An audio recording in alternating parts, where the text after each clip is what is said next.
Hey, hippie chick, cat guy, Skeeter B, what's up, guys? I'm sitting here watching my browser, my new Opera browsers screw up. Hey, Steve Running, let's start the show, guys. You're all here. Yeah. Prepare yourself. Hey, everybody. Hello. Prepare yourself. Prepare yourself.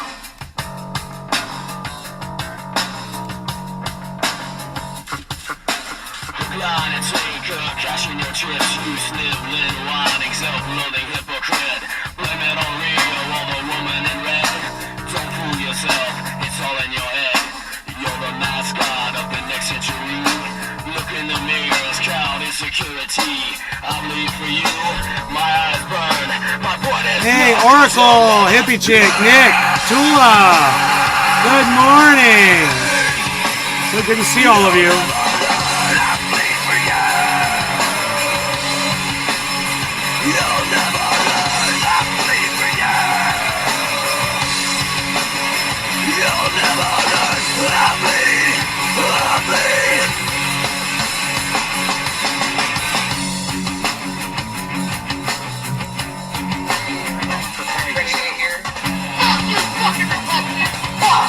Fuck you, Michelle Bachman. Fuck you.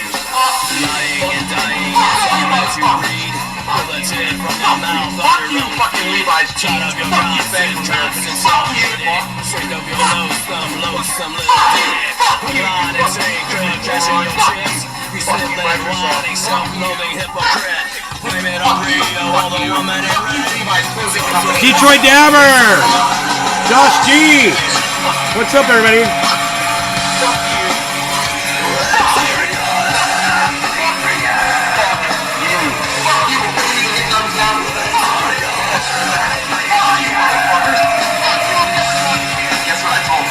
It starts with an F. I never would have guessed that. I'm glad he told us. Fuck you. Fuck you. Fuck you. Fuck you. Fuck you. Fuck you. Fuck you. Fuck you. Fuck you all motherfuckers. Fuck you. Fuck you. Fuck you, Chevron. Fuck you. Fuck you. Fuck you all. Fuck you, motherfuckers. Fuck you, Hollywood. Fuck you. Fuck you, motherfuckers. Fuck you. Hello, Trendies! Trendy Day reporting in live from Orlando, Florida. Home Trendy has down all things trendy. You'll find me and you the hashtag Trendies on all forums, sources, and sorts of social media, especially on Rumble. Listen to me. If you're not on Rumble, you're not really supporting the show as well as you could, giving me the free speech that I deserve, that we all deserve. So come to rumble.com/Nate's Garden or download the Rumble app to your phone and come watch this from Rumble. Please.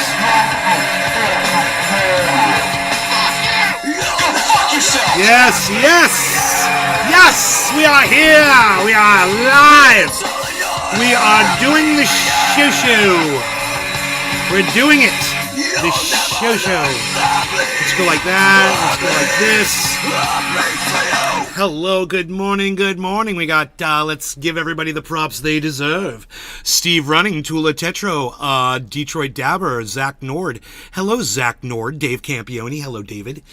We have also got in the Rumble sphere, we've got Hippie Chick, Cat Guy 555, Skeeter B, freaking Oracle from Canada, what?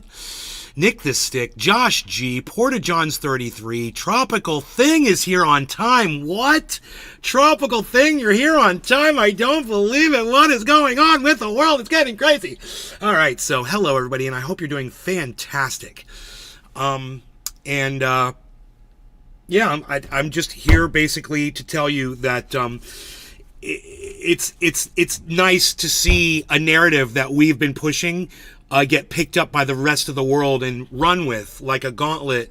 You know, it's like a baton, like we passed a baton, you know, and they took it and they ran with it and they exploded it, bro. When I see people saying that people that are out in the street marching for Palestinians, they say that they say that those people are basically Holocaust deniers. I'm like, dude, we're on the right side of this, everybody. We're totally on the right side of this. So, of course, we're not Holocaust deniers here. Of course, the Holocaust happened. It's history. We don't hate the Jews here. We do not hate the Jews. We hate what Israel is doing to the Gazans. We do hate that, and we do want it to stop. And that's it. We don't hate you for being Jewish. We're not anti-Semitic, and we're not Nazis, and we're not Holocaust deniers. What's beautiful about everything I just said is these are literally the things that people that disagree with us are saying about us. So what does that tell me? We're winning, man. We're totally winning. Because anybody that hears that rhetoric is going to be like, wow, you guys have flipped your shit, man. I'm going to go on the other side of the fence. I'm going to go on the other side of the fence now because you guys have flipped your shit. So keep up your psychosis. Keep letting everybody know how crazy and stupid and dumb you are. And keep accusing me of being some kind of a murderous monster, because you know what? You're only making yourselves look really bad, and every bad word you cast in my direction builds me up and makes me look better, because people can come in here and they can hear what I say. They know that I live in a Jewish home. There's mezuzahs on every door here. My mother's Jewish. My father, who's not doing well, he's Jewish. So you don't get to come in here and say that I'm some kind of an evil person for having an opinion, because I will shoot you down so fast. I will shoot you down. I will destroy your narrative so fast. And you know what? The beauty of everything I just said, nobody ever comes in here and argues these points with me. And I'll tell you why. Because in the past, a lot of people used to disagree with me on my stance on Israel. And they'd come in and they call me out on it and shit. Well, all those people now, they come back and they're like, dude, Nate's getting it right. And they want to be my friend again. I want to be your friend too. You're right. I was wrong. I was totally wrong. I'm on the correct side now. I've changed years ago. Hopefully you guys are coming with me. If you're still on the wrong side of this fence and you got the balls and you want to try to talk to me about it, I got plenty of ammunition to throw at you. So bring it, bring it. And I'll explain to you why you're wrong and we're all right and why you're outnumbered now. And the people on the other side of that fence are getting so outnumbered, you're getting surrounded with your own ignorance. And we're all out on the outside of that fence with our arms folded, shaking our heads, just waiting for you to hop over to our side. The side of truth, the side of humanity, the side of being human. Just caring about other people. I don't care whether you have an agreement or disagreement with these people. It doesn't matter. When you can look at something and say, call it what it is, then you're standing in the truth right with me. You're standing in the truth with all of us. And hopefully that's why all of you choose to watch this show. Because no matter how much you hate me, you can't stand some of the things I do or the way I treat people or whatever, when we talk about this one thing, that I'm just nailing it. And we can definitely start from that point and move forward from there. So, welcome to the show. If you're new, I love having you here. If you're not new and you've been coming back for a while, welcome back to the show. Crypto is down right now. It's down really low. If anybody's looking to purchase some, these are the opportunities we want to where we purchase crypto before it goes back up again. So if you're into that and you're looking to purchase, let me know. I'd love to hear from you. I did have the price up, but because my background isn't playing properly, if I have too many Opera windows open, it literally, if I have too many Opera windows open, it won't play. That background will stop playing. It starts getting choppy. So I had to close the windows that I use for monitoring crypto. Let me see if I have at least one open still. No, I closed them all, man. Just one. I would just love to see the price of Bitcoin, live on one more. Can I just have one more Opera window open, please? Just one more. I guess, I don't know, man. We'll see how it goes here. I just want to see the price of Bitcoin on screen, Dude, and this Opera goes full screen on me every time I move a window. I don't want it full screen. I don't know why it does that. Okay, here we go. Let's bring this up right here. Okay. Oops.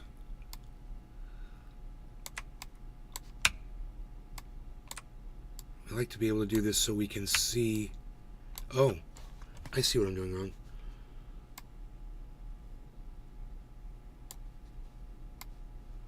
So I can see that the movement when we want to see it. We can see where we're at. 36.7, way down. This would be a time when I would buy right now. I would get $1,000 or I wouldn't even think about it. I'd buy some and give it to you. All right, Tula. Anyone else see what Taryn Manning said a few months back. Wow, what a year this has been. I don't know who Taryn Manning is, and I don't know what they said. I know who Peyton Manning is, I think, a football person, a quarterback. Is that Peyton Manning's wife? Taryn? I don't know. Good morning, Trenny Drewski. Watching from St. Croix Falls, Wisconsin. Took your advice, Nay. Jumped on Rumble. Looks much cleaner. Lordy Nordy. Lordy Nordy, did you take my advice? Who are you from YouTube? What was your YouTube name? Lordy Nordy, do you have a Cash App? Do you have the Cash App cash tag? Let me know your Cash App cash tag. I will send you Bitcoin right now for saying what you just said to me. How dare you? Zach? Zach, what's your Cash App cash tag? Cash App cash tag. Stat. Give it to me quick before I change my mind.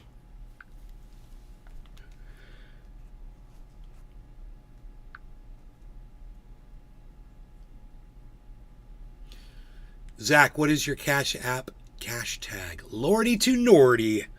How did I not know that? Hey, you wouldn't happen to know anything about that Nord Stream 2 pipeline explosion, would you, Mr. Nordy?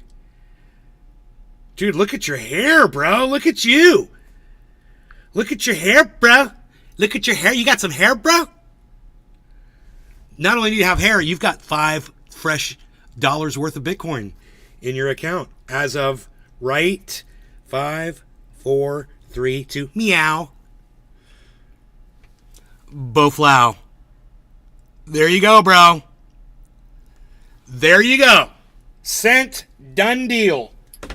You've got some Bitcoin. Dude, you're getting some Bitcoin.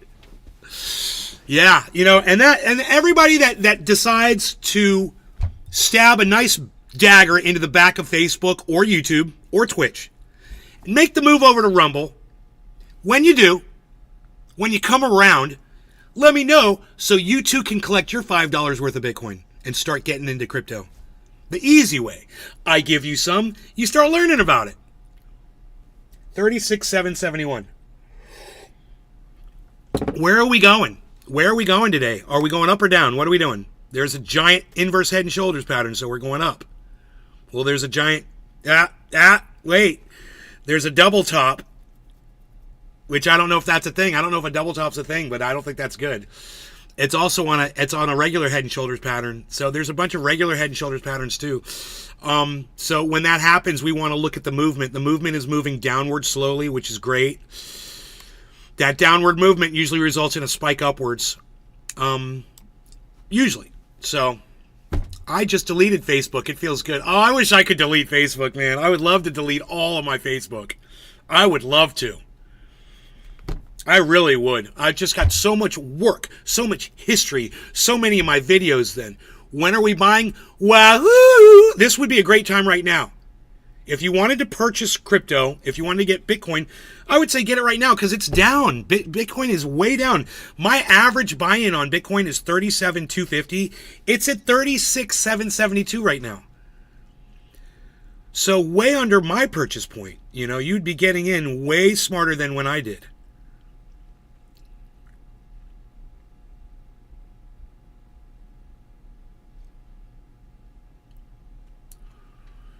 Eve Barlow is insane, lol. I saw that and retweeted. Eve Barlow. Oh, yeah, I know, right? I showed that to my girlfriend this morning. She was like, she looked at me, she shook her head. She was like, oh my God. I was like, I know. I mean, she's talking about me. She's telling me, because I would have been out there with those people. Yeah, so those of you who don't follow me on Twitter, you have no idea what me and Drewski are talking about right now. You should get over to Twitter and read my tweets so you guys can be all caught up. I'm at Nays Garden on Twitter. It's an app. You download it on your phone in the Play Store. It's called Twitter. It might have an X on it, but just ignore that. It's called Twitter. We call it Twitter. Also, follow at Nays Garden once you get there, and then you can see what we're talking about. You'll find out who Eve Barlow is and what she called me. The Twitchosphere. Yes, the Twitchosphere and the Rumblesphere. We've got the Twitchosphere and the Rumblesphere. God, I'm so jealous that you deleted your Facebook.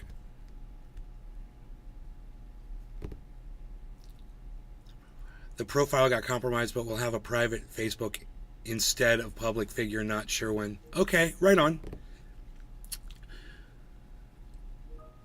Tula put up a video.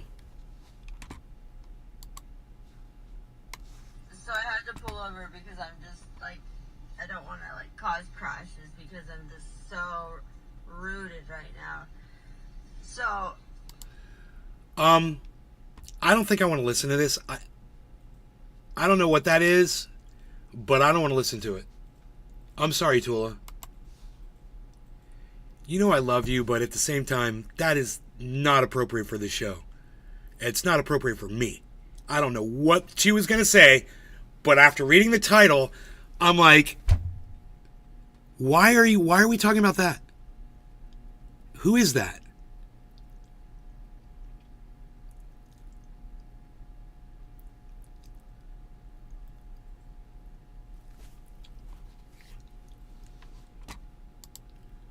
Just for messaging. How's your morning? Britt, hello. Good morning. It's going great. Morning's going great. Bitcoin's way down. It's a good time to buy some more. If any of you got a few bucks of Bitcoin and I gave it to you when it was 37.1 and you wanted to buy some more, this would be a time, if you wanted to get some more, this would be the time to get it while it's down in value. It'll cost you less money. You'll end up with more Bitcoin if you get it now than if you wait for the same price, right? She's a famous actress? That's an actress? Ugh. She looked pretty nasty. But, I mean, whatever. I don't understand the subject matter. I don't want to understand the subject matter after reading the title.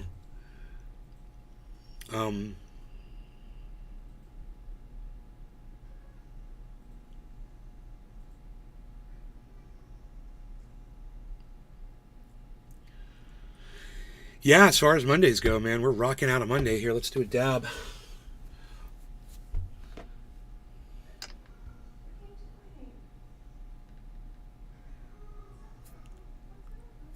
Rogi's in the bedroom crying. I don't know what's going on back there.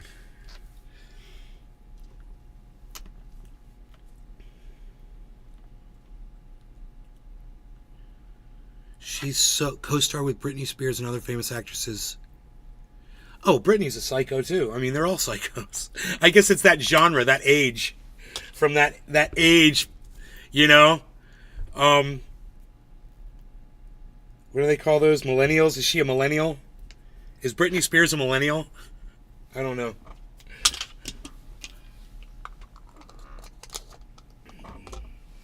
She's a gen something.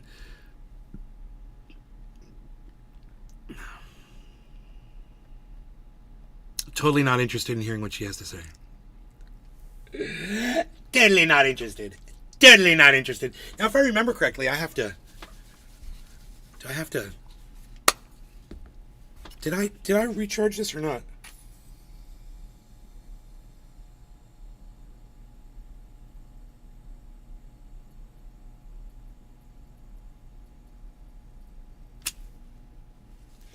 We'll find out, I guess. 11x, baby. Let's hope Bitcoin 11x's at least.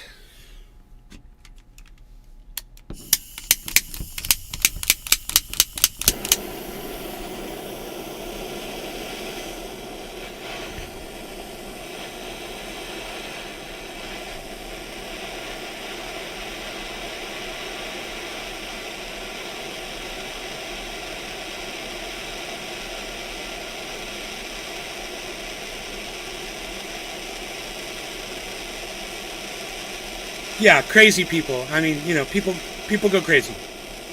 And I feel bad for them, but I just assume not amplify their crazy words, you know? Everybody's losing their shit.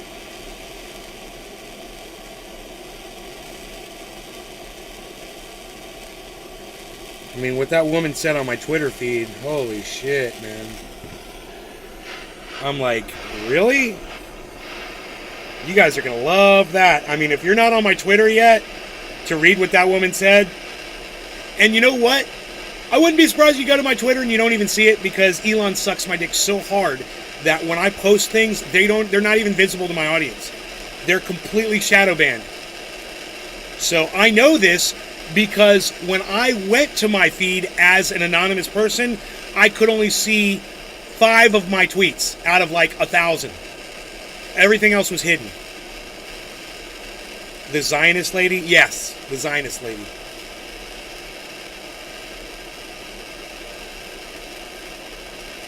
I mean, I wouldn't even call her a Zionist as much as I would just call her an annihilist. You know? She's an idiot.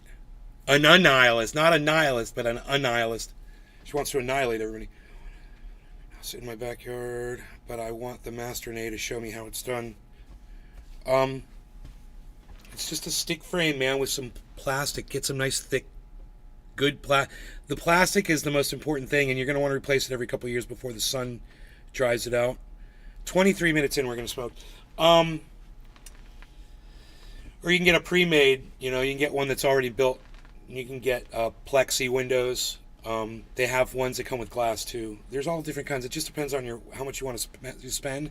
If you're looking to save money, I say PVC and plastic is the way to go, man.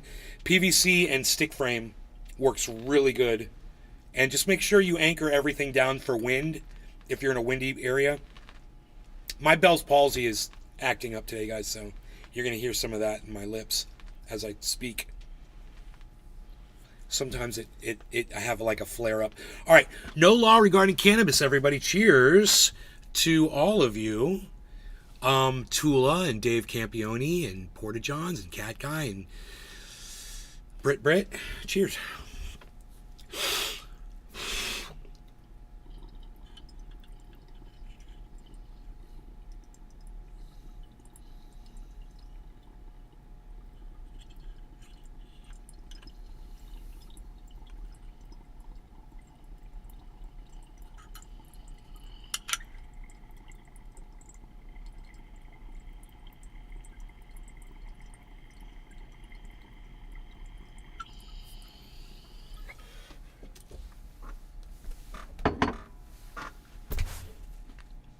Porta Johns, you commented on that tweet? I like that. Thank you.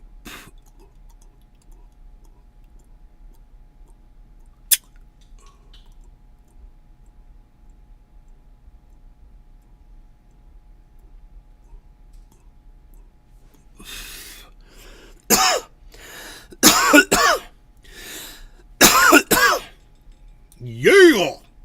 What?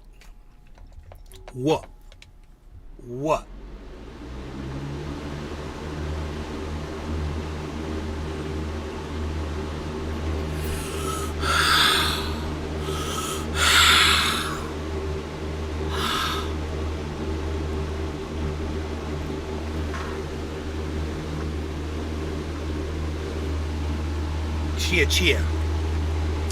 Chia. Chia.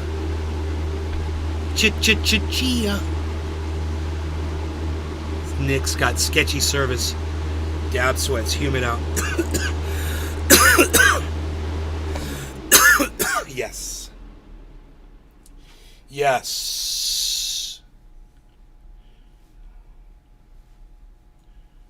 Do we wish to purchase some cheaper Bitcoin today?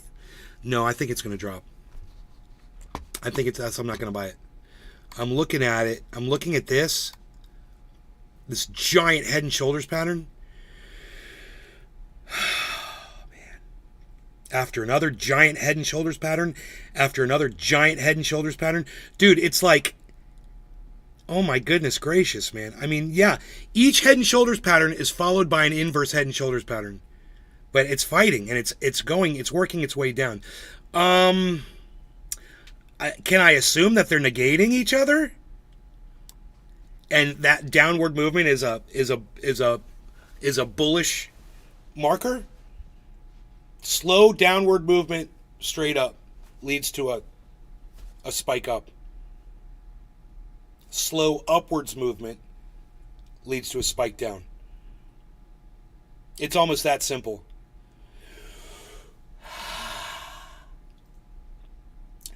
Think about it this way. When we talk about inverse head and shoulders, the price always goes up. They're pointing down.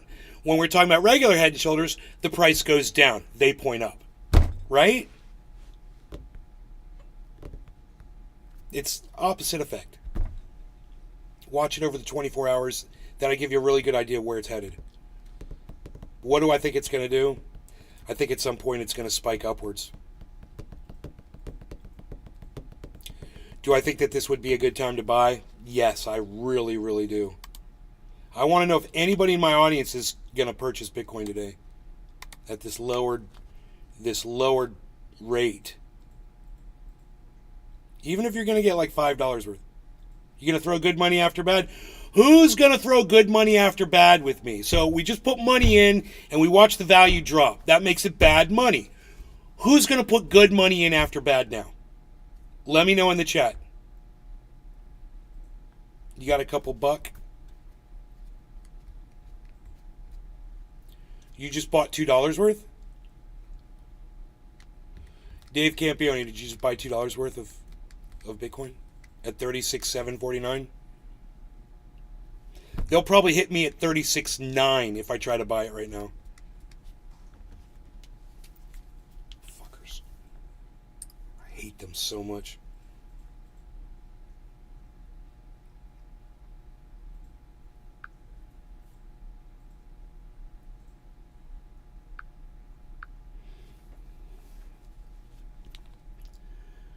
Dude. How good am I? 36.9. It's $28 off. How good am I? Huh? They're going to hit me. I said they're going to hit me at 36.9. Yup.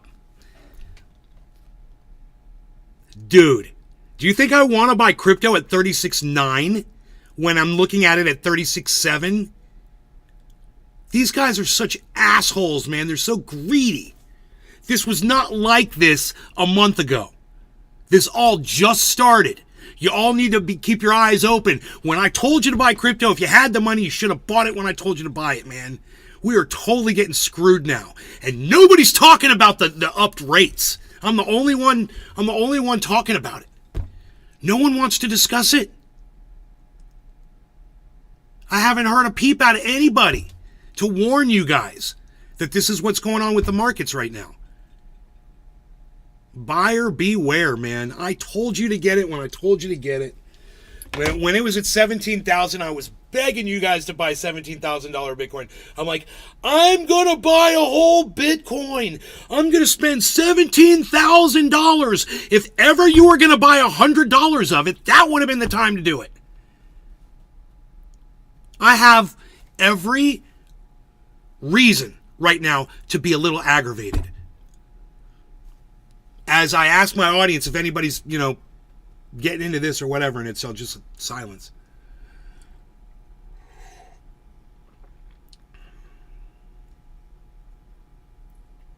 Okay, good luck on the new job, Porter Johns. Don't trip by the dip. Too late. Tropical Thing says, that's bullshit. The rates of what? Okay, Dave, this is how it works. We see the price of Bitcoin right now is 36,746, but when you go on Cash App and you go to buy some, all of a sudden it's $36,924 to get the same Bitcoin. They jacked the price up almost $200 over what we all know the price is. And it's consistent. It's not like a glitch. It's consistent. This happened. If you guys followed me on Twitter, you would have been warned about this. Because I put a tweet up about this days ago. Talked about it on the show. And if you guys don't follow me on Twitter, I can't help you. Right, Porter John? Right, Tropical Thing? That's why you guys have to be vigilant. You have to be your own advocates. You have to look out for yourselves. Stay aware of what these rates are when you're buying this. And you know what? When one of you goes to Bybit or Bitflex, which none of you have done yet, and finds out what the rate is over there, let me know, please.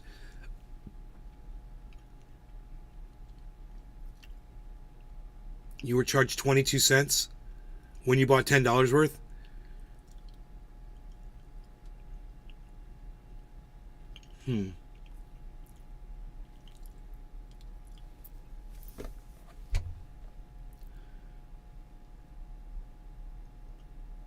I mean, you should have been happy buying Bitcoin at 17,000.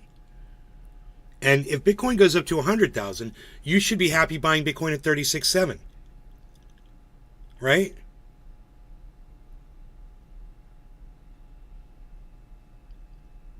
That's even more. You'd be making even more money on that jump than you would from the 17 to the 36. It's more than double. It's triple. Right? The 17 to 36 was just a double. 36 to 100,000, that's almost triple. So whether you wanted to buy the $100 then or you buy it right now, when this goes to 100,000, boom, if that's what you're thinking, if you think it's going to go to 100,000, do you think Bitcoin could go to 100,000? Bitcoin has proved a lot of people wrong in the industry. There's a lot of people who said this was never going to happen again. A lot of people are being made to look real stupid right now.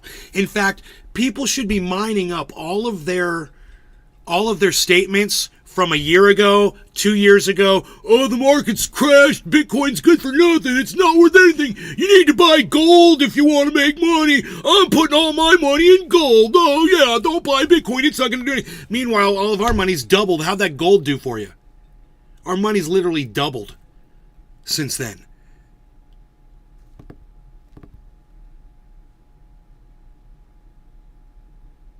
But now with their spread, I don't know. No, dude, I'm begging somebody to tell me what the rate is for Bitcoin on Bitflex or Bybit. I just can't wait for one of you to just download the app and open an account. Use Carl the Moon's code and get an Apple Watch or some shit like that.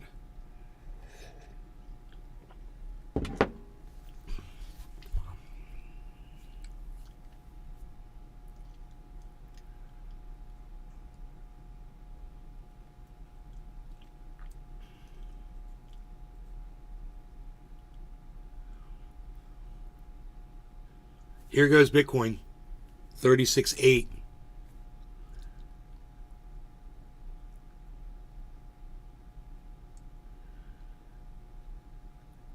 Dude, I wonder if this thing is quoting 37 yet.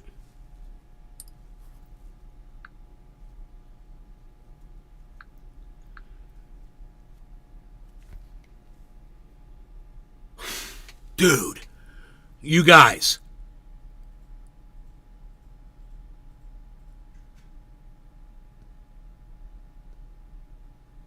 I'm good, aren't I? Yeah, if I tried to buy from there, it'd cost 37. They'd get me at 37,000. When we all see it's down almost $200 below that. It enrages me, man. It enrages me, and it doesn't matter how much you buy. I tried. I adjusted the price just to see if that goes up and down. It didn't seem to change at all.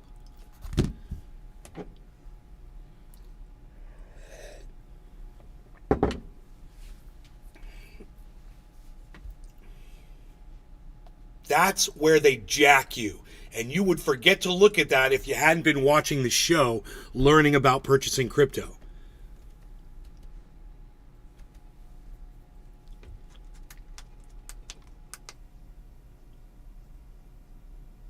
And sometimes a camera just can't focus. I don't know why that is such a problem sometimes. I don't know. Let's see my face, the color of my face or something. It's reflecting the light.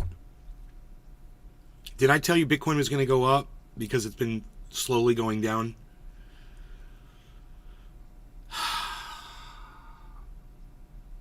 You want me to look at the last Head and Shoulders? The last Head and Shoulders pattern was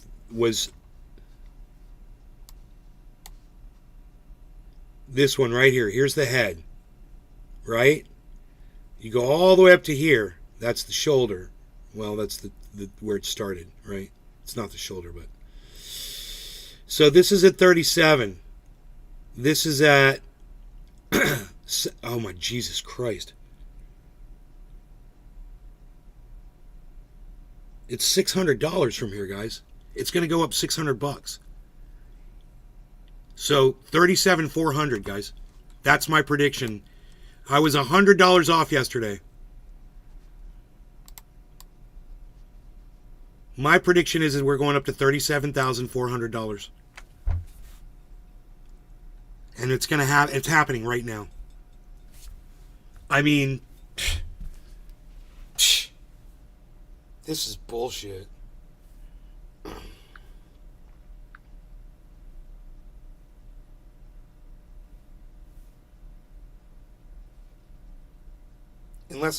Unless they know something I don't know.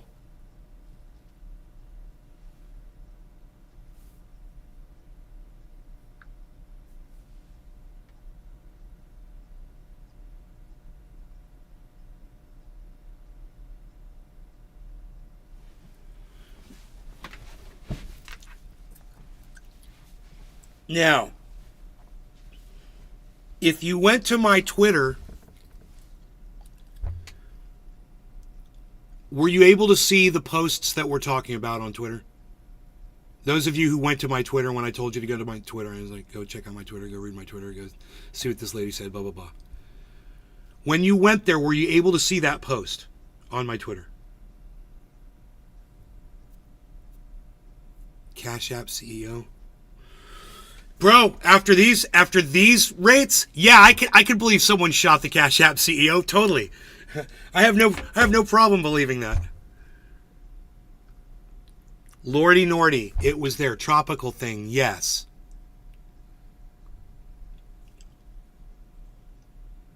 That's easy. What's a head and shoulders pattern? A head and shoulders pattern is a retest of prices, right? And the way it works is, if we just pull up a head and shoulders pattern here and I'll show it to you. The way it works is, people are buying and selling, right? And as people get to a certain, so let's say this up here is your head, okay? And let's say this is a shoulder here, and you could say this down here is a shoulder here. So you got shoulder, head, shoulder, right? So what happened was the price went up because people were buying it at a certain rate. And as soon as it got to this point right here, more people started selling than buying. So the price dropped. When it got down to here, more people started buying than selling. And it went all the way up to the head. These are testing these levels of value, right? It gets all the way up to this head right here. And all of a sudden, there's a giant sell-off. And a whole bunch of people start selling off their crypto at this point. They like that number, 37.37. You know, 37.376. People are like, I'm selling it. If it gets up to 37.376, a whole bunch of people were like, I'm selling. Or one giant corporation decided to sell off a whole bunch of crypto at that point too. But it's usually a whole bunch of sales going on, right? And it just happens at this time. People are expecting it to happen, and it kind of self-fulfills. What happens is it gets down all the way to here, and it gets all the way to here, right down to here. And people are like, dude, I think it's going to go up again. I'm going to buy more. So more people start buying than selling. The price goes up. Then at that point, people decide to start selling off. At this point, they've tested this value and they sell, and a whole bunch of people sell because it's the end of an upright head and shoulders pattern, and everybody can see it. It's right there on the chart. So people are like, dude, it's about to drop. So everybody sells, and we make it happen. The people selling off their crypto make it drop. So it's not magic, it's just human nature. These patterns are just a representation of human nature, and it just works like that. So that's what, it's a good question, man. That's what the Head and Shoulders represents, is a low point of resistance, a high point of resistance, and then a retest of the first point of resistance. And those can vary, which is fine. As long as they're both below the head, these 2 points can vary. You want to look previously and see if there's corresponding points of resistance at that exact same place, so you get an idea where they might reside before they hit. But you can see it in the chart. You can see those points of resistance in the chart. I mean, this one specifically. Through here. This is right in between both of those shoulders. This whole point of resistance here. All the way down to here even. Because look, if you go across, it was below there. And once it dropped under these points of resistance over here, people started buying. Because they recognized. So what happened right now is we had a big Head and Shoulders, and people saw it, but it got followed by an inverse Head and Shoulders pattern. And the last pattern is what dictates the movement. That's what we've learned. The other thing that dictates the movement, there's 2 other things. There's the trend. Which way is it trending? Is it trending upwards or is it trending downwards? There's that. And then there's the pattern that it's establishing that you see forming, and people play into it. People like me play into it.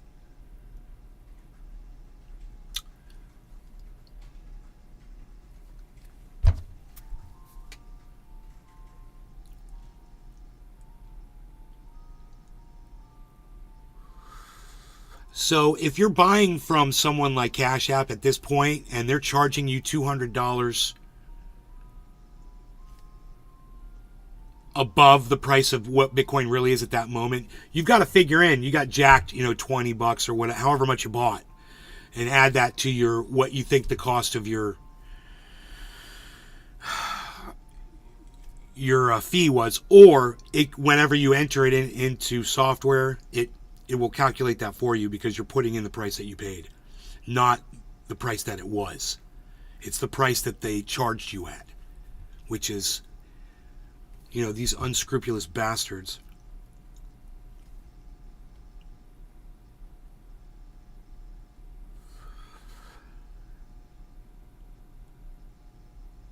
So my prediction is $37,400 for today. And that could be within the next, it could be in the next few minutes. It could be in the next 12 to 24 hours. It just depends. But the movement, I believe it's already trying to break out of this. It's in a falling wedge pattern, and I believe it's trying to break out above it right now. It's got resistance to hit at 37,000. So it should run up pretty quick right now. It already is. We were at 36.7 before, right? So now we're at 36.830. It's moving up slightly. We're getting a good bounce. And this is an inverse Head and Shoulders pattern that we're playing off of, including a falling wedge pattern. A slow falling wedge pattern over the last 12 hours.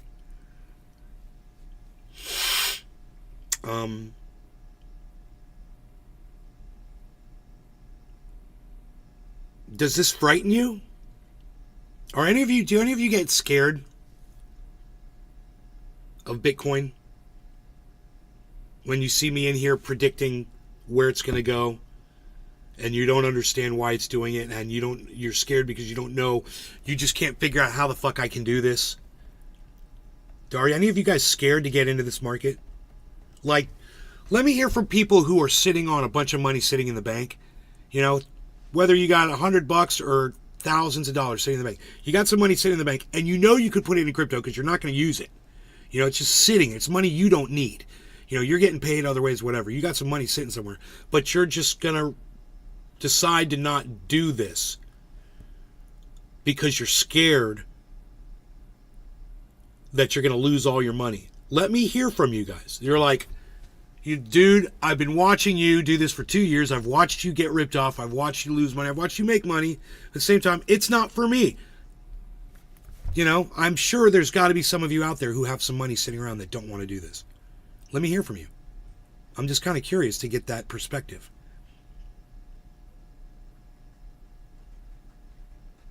I don't mind taking all these risks for you guys. Because the way I see it, the people who could really benefit from this are the people who need money to survive. You know? Because you might not have a lot of it. It's a learning opportunity and you're giving us the tools we need to invest. Of course, Porter Johns, is well said. Thank you. I hope so. You know, I want you guys to be able to look at these markets and understand we're on a 24-hour chart, a line chart, right? You can do this anywhere on any crypto. And we're reading what Bitcoin generally does, what we've seen it do, because we're watching it. We're keeping our eye on it. We're learning how it moves and how it breathes.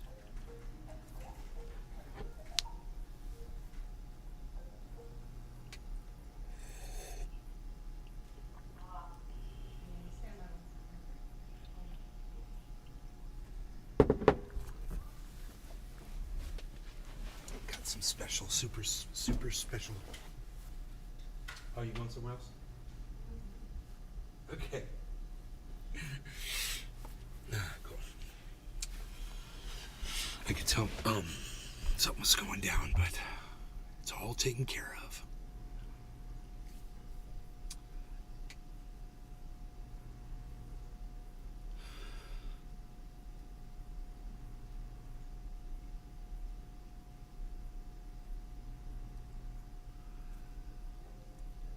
So it has not broken out above this channel yet.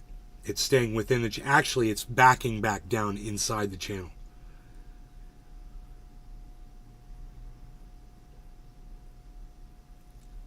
So, as soon as it breaks out above the channel... I mean, these are really easy to see. They're just straight line. You just draw them with your brain. You can just see them, you know? This is an easy one, guys. Look. This one just goes... right? You see that line there, right? You guys see that line. You can draw that line with your mind, right? It's pretty simple, right? And then you come down here and you draw another line. You go all the way from back here and go, right? So you got these, that's a channel. And you see that channel and you see, because this one's taller, so it's a wedge pattern. Now, what's it doing? It's closing, and as it closes, it gets tighter and tighter and tighter. It becomes unsustainable to the point that it has to break out upwards or downwards.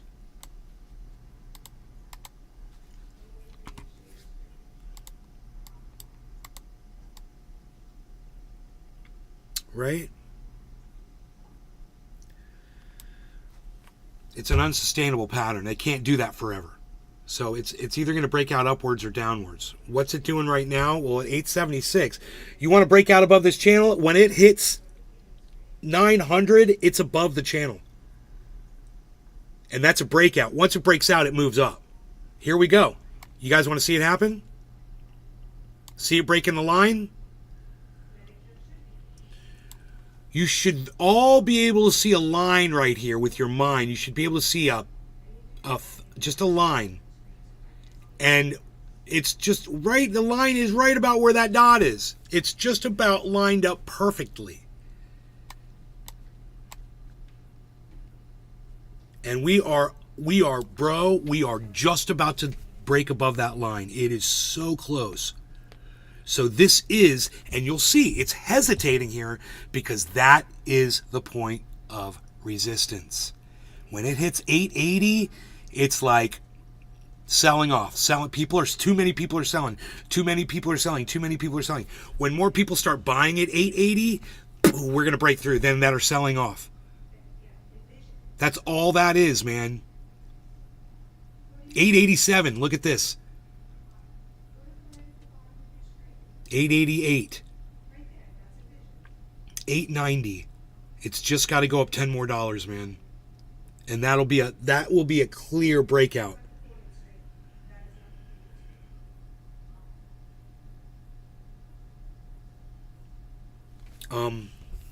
We can zoom in on that and you'll really be able to see as it breaks out above this line Remember, the line's coming in like this. It is coming in like this. And it is just underneath this thing. I mean, if you were to draw a perfectly straight line across all of these, it'll give you just right there. It is right at resistance point.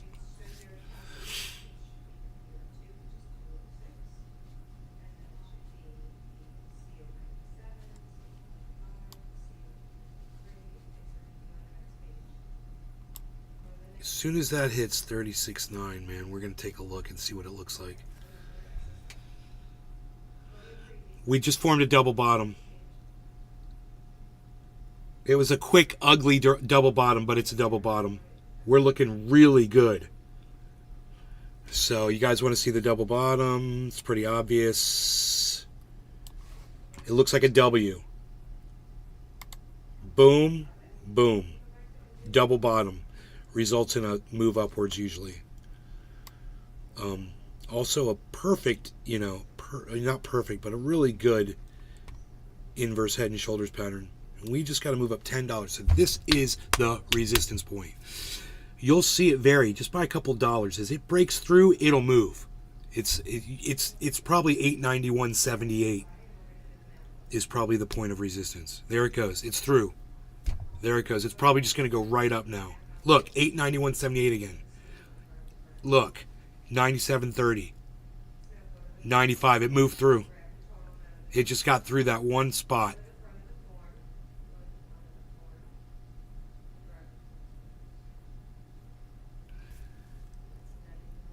So you want us to watch it break out above. Here we go.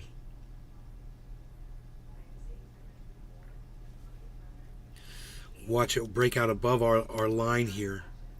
There it goes.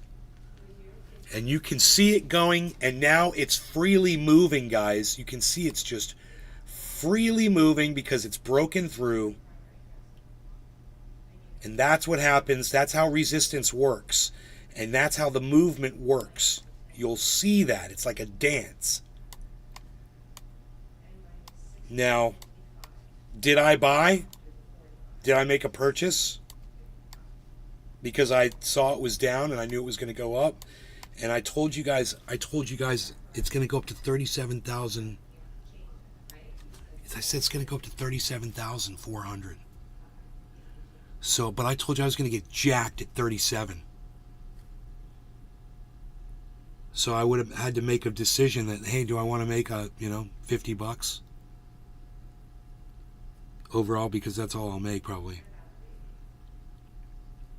Is that how I want, or would I rather my money just sit in the bank right now and not make anything at all?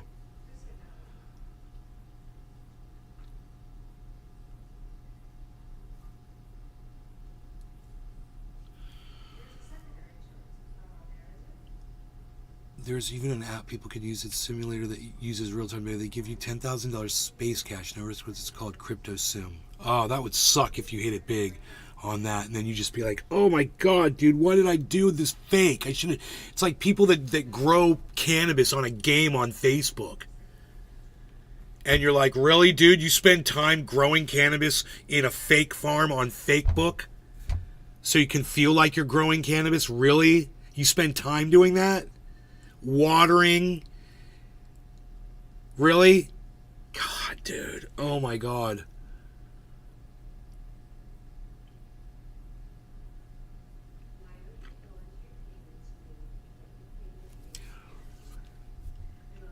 Dude, we had a massive rejection at 9:10. Massive rejection. Huge buy off. Or I should say sell off.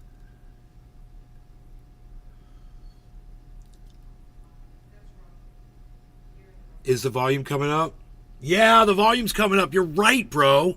You can see it at the bottom of the screen there, guys. See those gray bars? The very bottom right of the screen? Those are your volume bars. That's good. Enter the dragon, man. Let's see what happens. These are exciting times.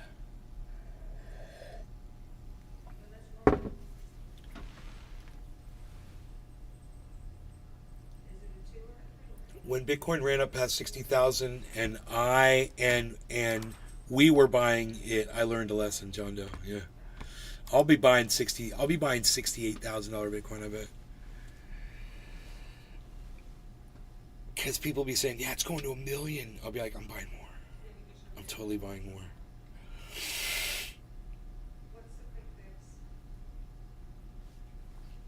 So we have fallen back into our channel. We got rejected hard. Hard rejection. Pushed back. Just not ready yet. Not ready to make its money move. But with these beautiful patterns forming, man, I don't see it going anywhere else. Unless I'm missing something, but I don't think I'm missing anything. Unless I don't know, man. That was a giant head and shoulders pattern in the middle. I just don't know how to read how they cancel each other out or not. We'll know, I guess, if this goes up. If it goes down, probably off that giant head and shoulders in the center of the at the 12-hour mark. 12 hours ago, there was a huge head and shoulders. 13 hours ago. 14 hours ago, something like that.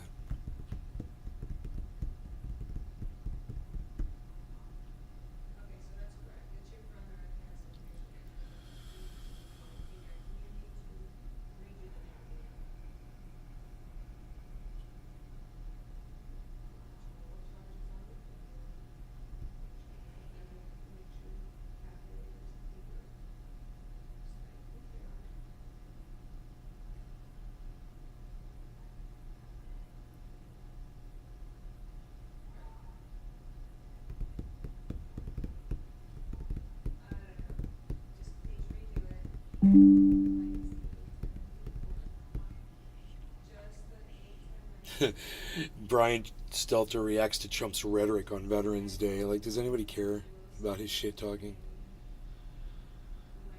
Yeah, he talks shit. He doesn't like... I don't like veterans who get captured. I like the ones that don't get captured. Whatever, dude. We know how you feel. What's your favorite Bible verse? I like them all. I think the whole book, is a great work of art unto itself. It shouldn't be taken in pieces. It should be taken as a whole.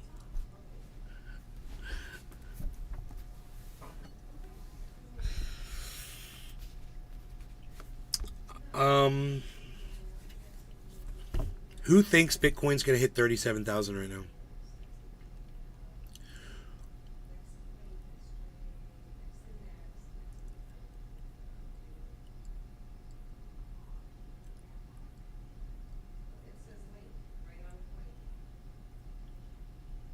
Drewski does? Go Drewski. I'm with you, buddy.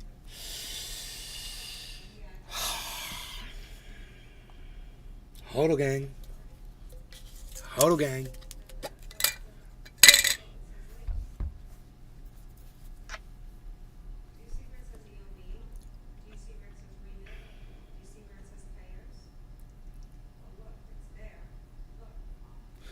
I wonder how Harmony's doing right now.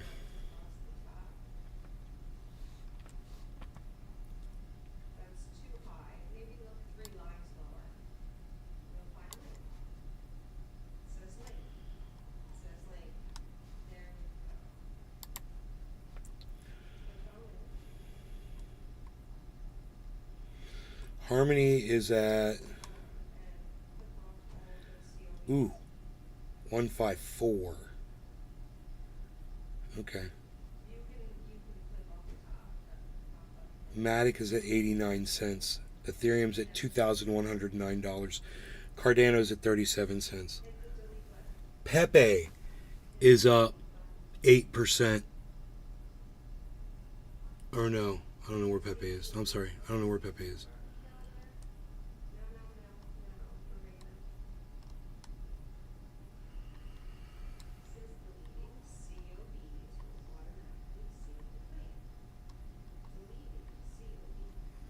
don't have Pepe on here. I don't think I'm tracking Pepe. Pepe. Pepe.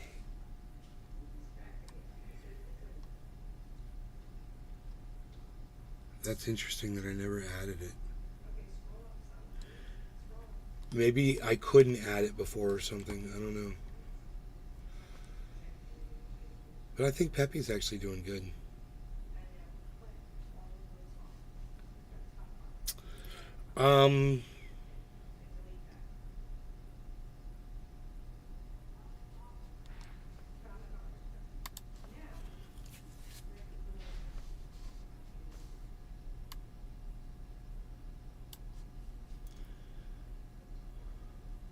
Oh boy.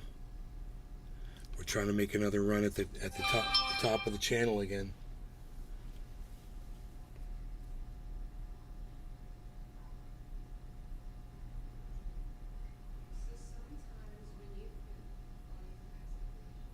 Dude's at my front door. Okay. He dropped off boxes, I think.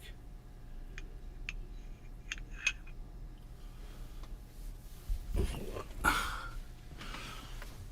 be right back.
Crazy. Crazy. Crazy town.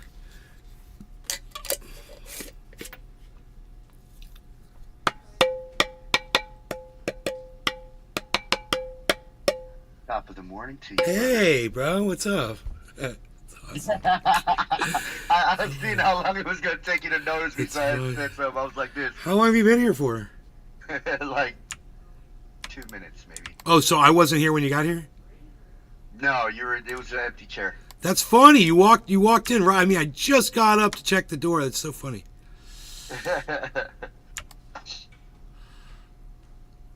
Good morning.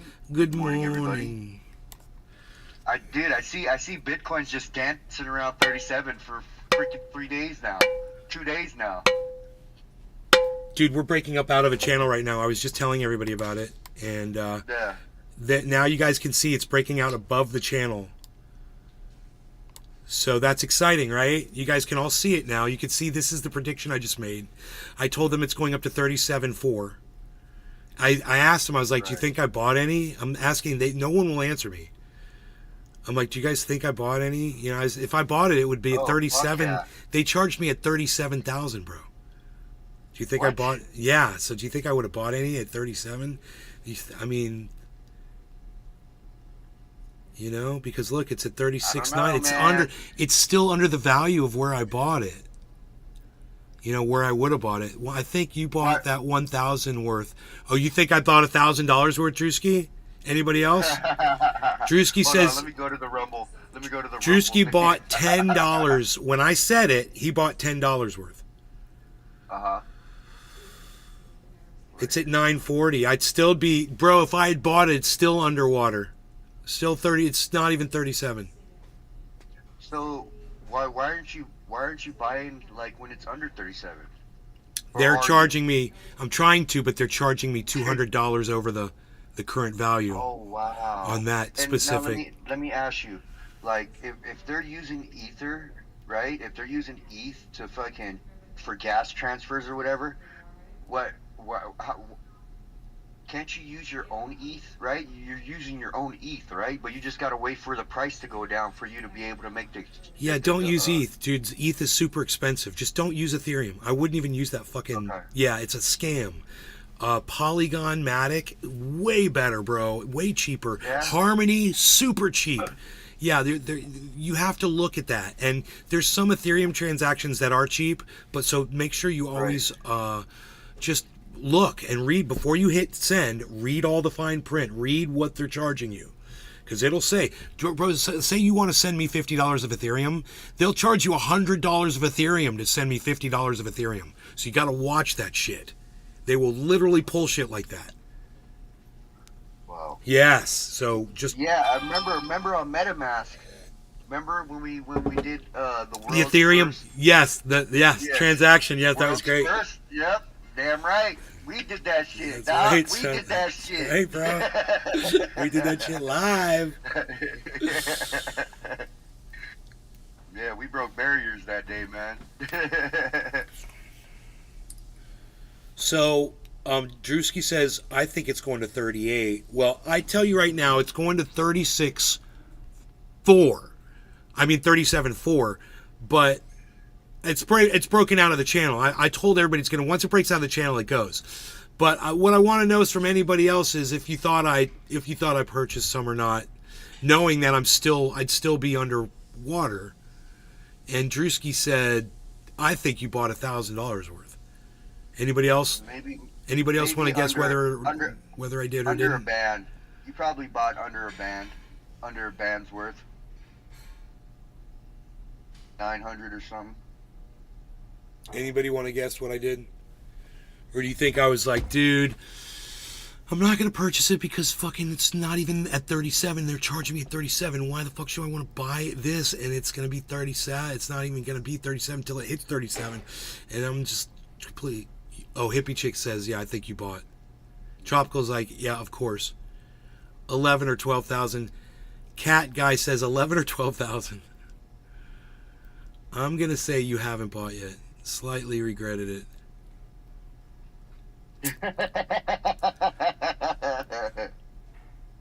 You're gonna. Josh is saying he didn't get anything, and now he's sitting there going, "Dude, it's almost at 37,000, and this is right where I would have been breaking even at." Yeah. 962, but it's just gonna drop. It's not gonna hit that. It's gonna just drop. It's gonna all fall out. I'm waiting for it. It's all just gonna drop right now.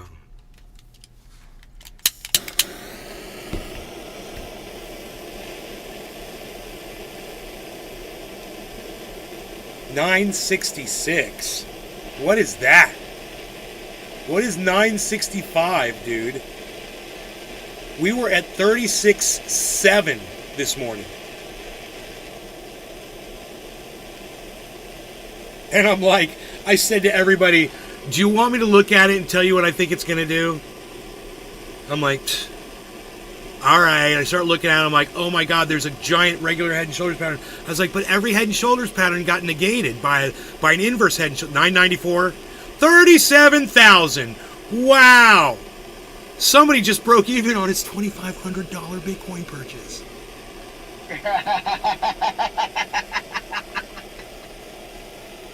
Hell yeah. Hell yeah. I mean, when freaking Cat Guy said 11 or 12, I'm like, dude, who do you think I am? Freaking hey, dude. I don't roll like that, but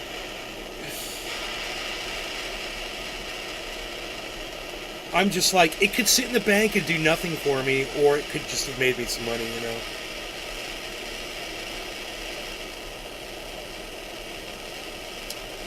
So we broke 37, but I'm telling you it's going to go up to 37.4.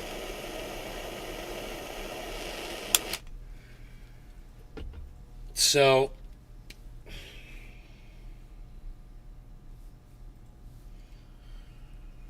the question is,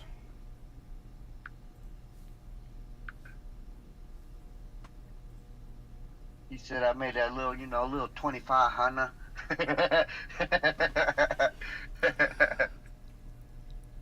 37. There's the price they got me at. $37.19.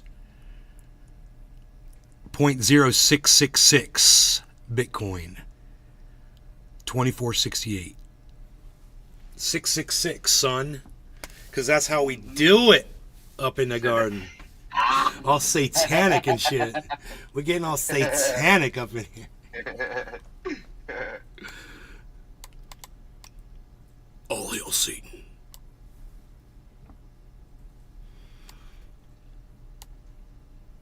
Dude, why is this? Why are you doing this to me? Focus. Daniel-san, focus. There we go. Are you focusing? Focus on my face. Lean back in the chair. Lean back in the chair. Good idea. Good idea. I'll act like a big eyeball.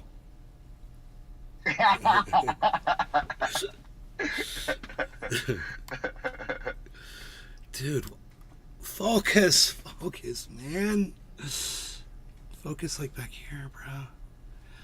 Focus. I gotta hit this dab. No longer regarding cannabis. Cheers, Pinoy. Cheers, everybody. Cheers. Damn, I didn't know you were dabbing. Yeah. I'm right behind you.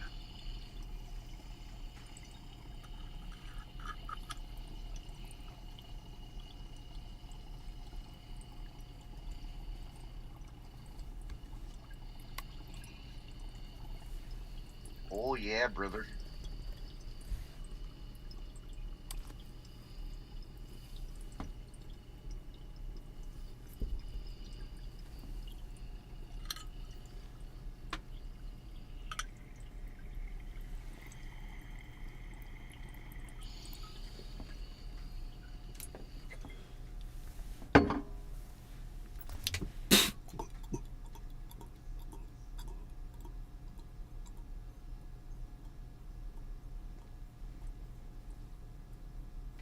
And the fee they got me at was $31.38. So really around $37,050 I'll be breaking even on it. And Pinoy, the reason I knew this was going to happen.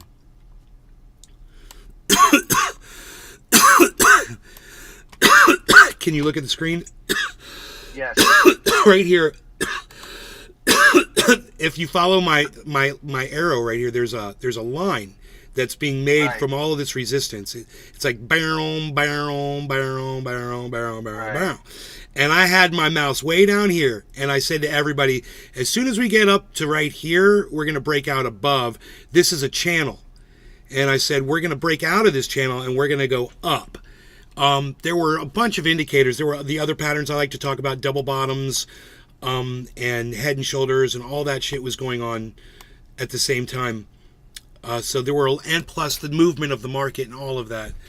So Right. Anybody that watches this show consistently, you guys are starting to get it, and you're going to be able to do this on your own soon enough. Just keep tuning in, keep paying attention, man. Who's got the highest fees? Cat Guy, here's what you do.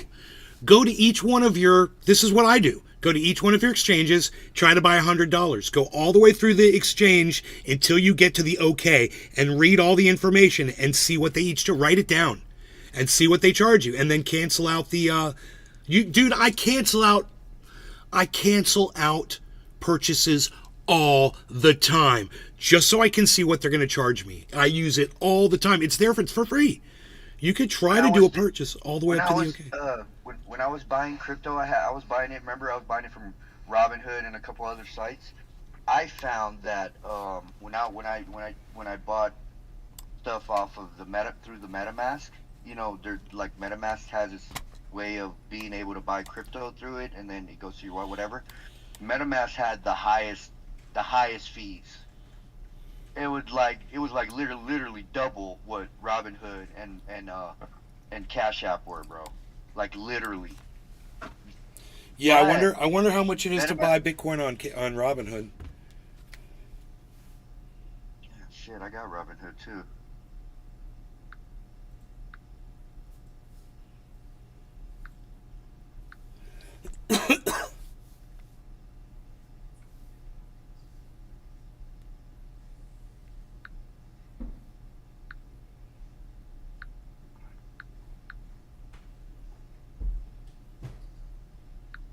Not enough buying power. I can't do a fake transaction until I have enough money in my account, which I don't want to put money into Robinhood because they held on to my money, bro. They fucked me. Oh my god. They want me to deposit funds. Just to They were find pretty decent about giving me my money. It took a couple days though. I'm gonna just When try I bought 20 out, it took a couple days before it actually hit my account. You know what I'm saying? When I sold the rest of my crypto or whatever. 37. No, they're jacking it up. $100 over the value. Exactly $100. $97,100. That's what they're charging on Robinhood for $20 worth. That's wild. Yeah, because I did have $20 sitting in the account.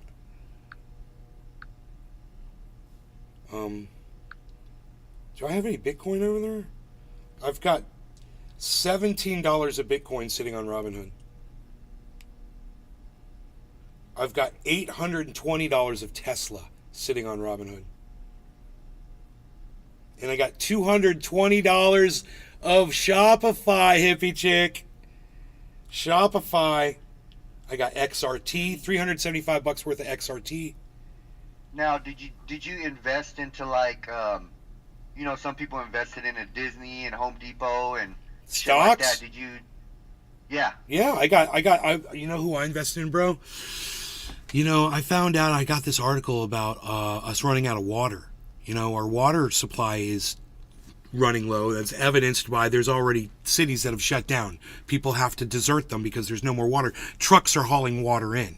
You know, Right. New Mexico, Arizona, there's cities in California. It's happening all over. So,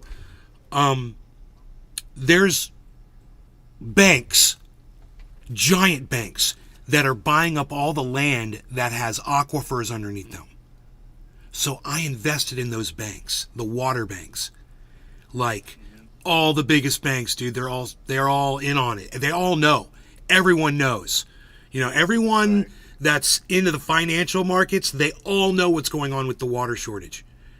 So, yeah, these banks have bought up all this land, and dude, I was looking at that actually. I was like, I couldn't believe it. I guess the stock market, you know, has gotten really good, and my stocks were doing rather good. So, I've got a traditional IRA, and What I've does got IRA mean? I don't know what it means. I need to look that up.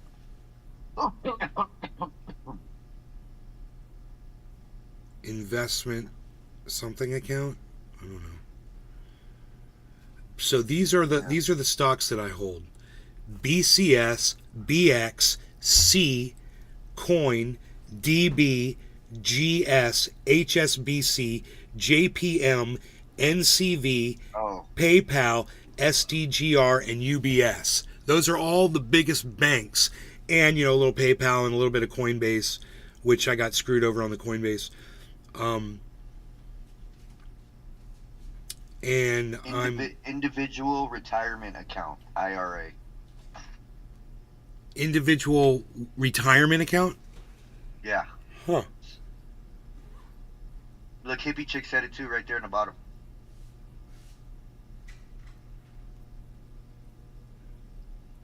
Last price, days gain, total gain. So I'm way underwater on my Coinbase. It's BX, I'm plus $500. My HSBC, I'm plus $251. Everything else, I'm negative. PayPal especially. PayPal and frickin' Coinbase, negative. So my overall total gain on my stocks is negative $5,381. That's how much I'm undervalued right now. Right now in stocks, I hold $12,374 worth. Total assets. Yeah, I think my dad is still invested in Home Depot.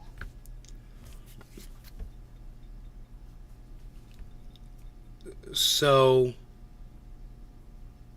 we got rejected. This is a big rejection. 36,944.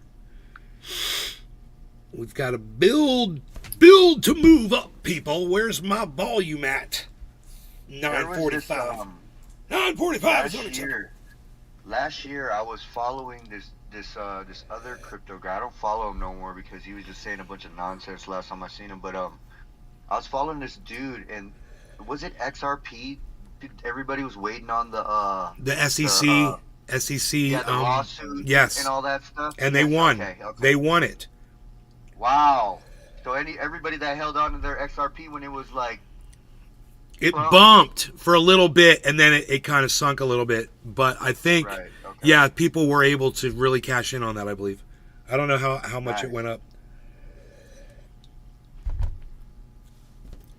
935.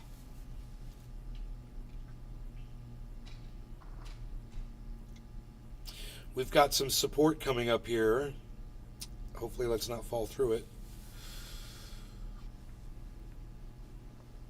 At 900, there should be good support. What are the signs that you see that signals that you know it's going to be a serious push, and it's going to it's going to go up? What are the signs on the chart? Falling. That you're looking? I'm looking at a falling pattern that's nice and even, like making a channel going downward slowly. Yes. Right. Okay. That usually results in a spike upwards. And I'm also looking for the inverse head and shoulders pattern, which is a head pointed downwards and two shoulders on both sides pointed downwards. And if you see two of those in a row, that makes a double bottom. We've got all of that going on right now. We've got That's all a of that good going ass on. idea, bro. Why haven't you made your own coin yet? Like the trendy coin. I don't know. Just, my girlfriend and I literally just watched a video about how to make your own coin. It was interesting. It was an interesting video on YouTube. There's a whole bunch of videos on YouTube how to make your own cryptocurrency. It's free. Coin. It's That'd free. be sick. It's free. You just got to sit there and do all the coding. It's all copying and pasting. This guy tells you exactly what to copy and paste. He's like, come up with a name, do this, do that, assign how many coins you want to mint. He's like, the only thing is you got to get it up on an exchange. You got what the hell? You got to get it up on an exchange.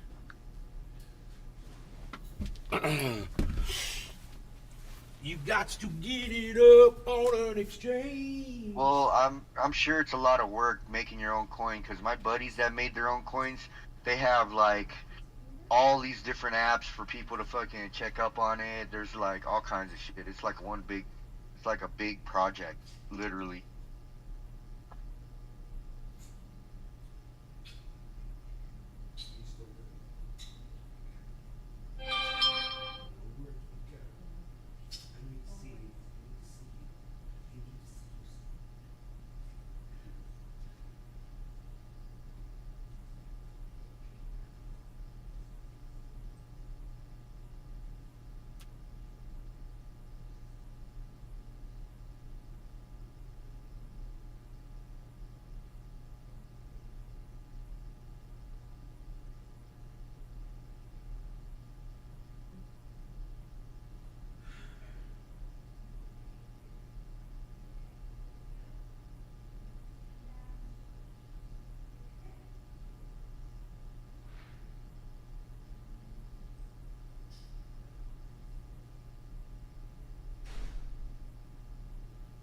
Alright.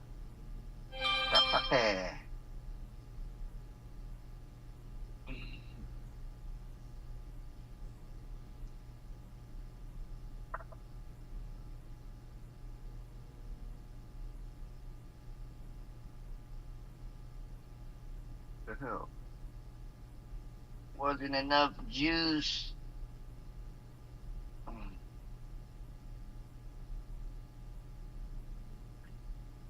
Yeah, dude, gas is getting cheaper, bro. I buy premium gas only for my car because it won't take anything else, and it was 5.10 in some spots, which is fucking crazy over here, dude. Usually it's like $6, 5.50. You know what I'm saying? Yeah, it's definitely gone down, brother.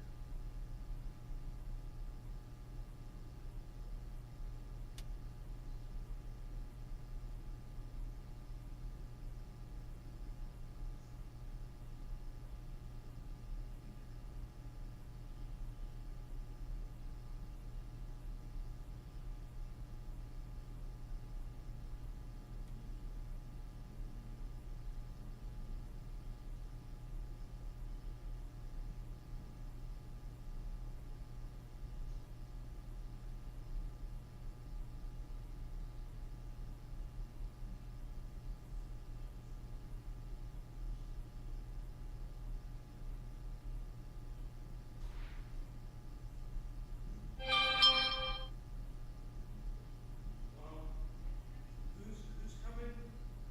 She's out there. Yes.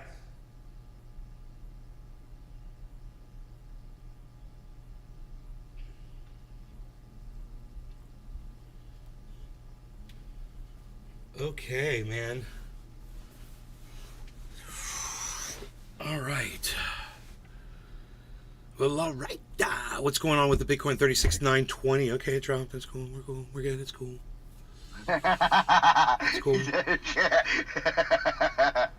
We're cool. It's cool. Everything's good, man. Everything's good. You know why?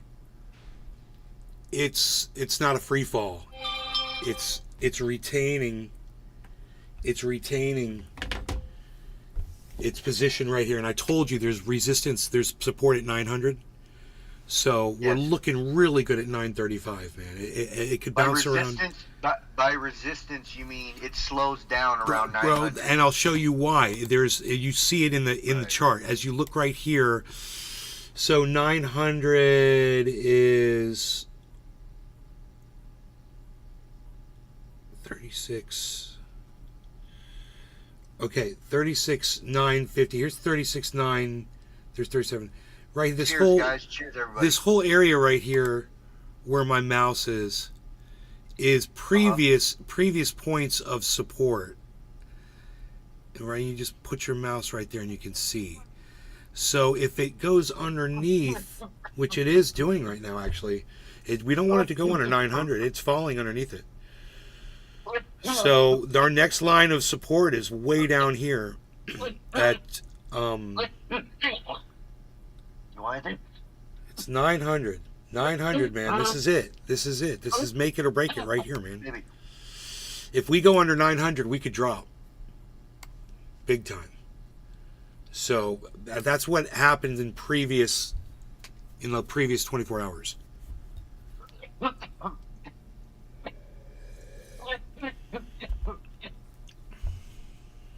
Someone needs to get on Bybit or Bitflex or both.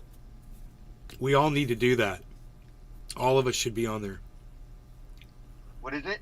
Bybit or Bitflex. Bitflex. They're trading platforms on the internet. I think they're apps too.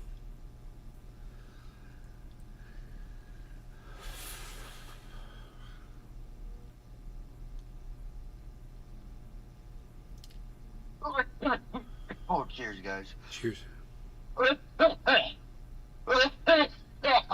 Carl the Moon has a code that you win something like an Apple Watch or something if you use his code.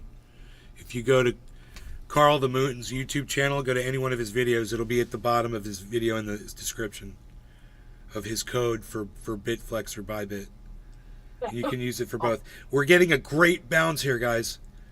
A fantastic, beautiful, wonderful bounce, which is exactly what we needed. So what that means is we've got activity at this level. So it could build from here. We might end up with a nice pennant, and if the pennant forms downwards, then it'll shoot upwards. So it's okay if it works down from this. We've already got the flagpole. The flagpole's basically up, and now we see the beginnings of a pennant forming. So It's okay if it drops from here. It goes up, goes down, goes up, goes down, goes up, goes down, and then boom, shoots upwards again.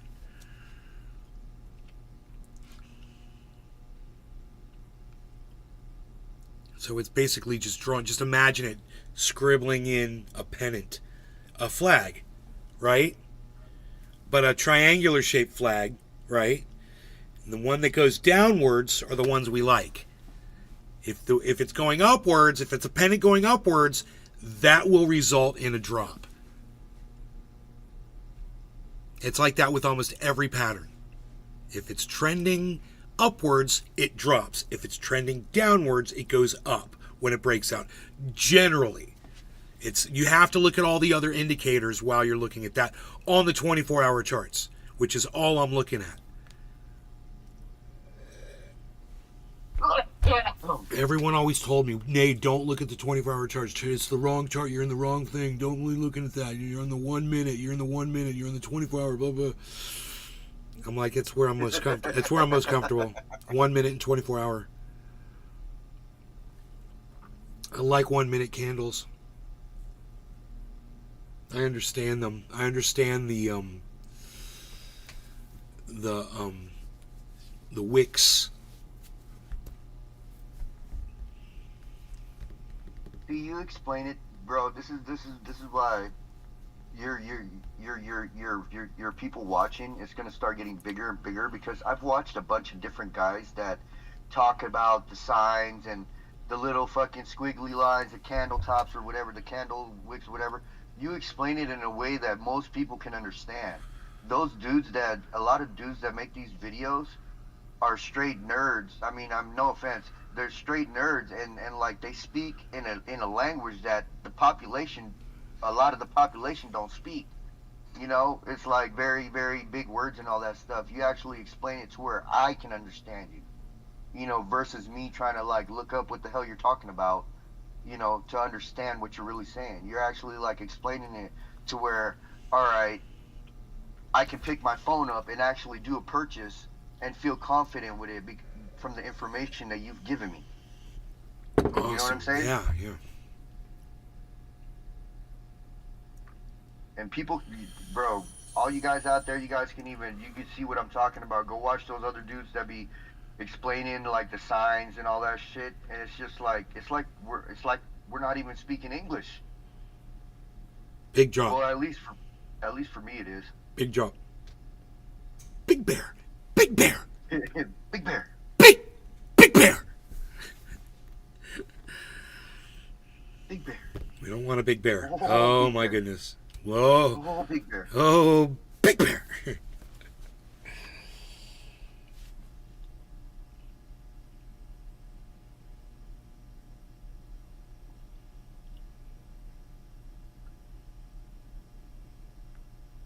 This is a nail biter, bro, because I said it's going to 37.4. It is. It's only been climbing. I mean, it has its little dips that scare the shit out of people, but This was hopefully a fake out. It wasn't a free fall, luckily, but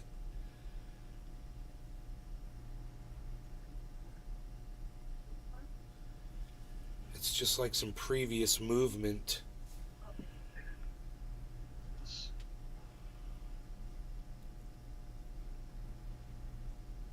Nah, it's looking good. It's been in the red for a minute, man.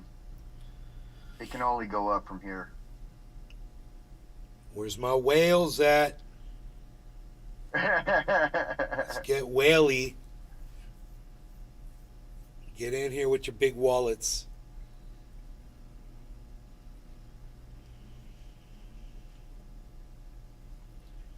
Oh Man, dude, all that stuff with Trump right now, dude, there's rappers making I'm a vote for Trump. I'm a vote for Trump song and shit. That's dude, funny. I was like, okay. Oh god.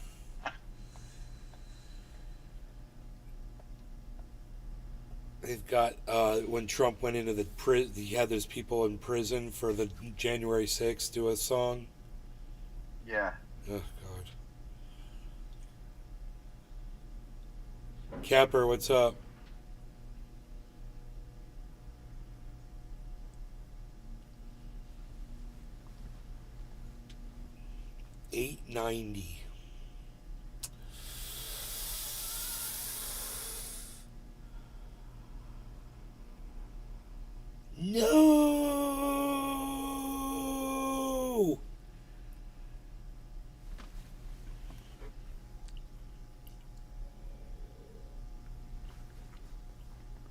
Waiting for my big buy-in. Come on, folks.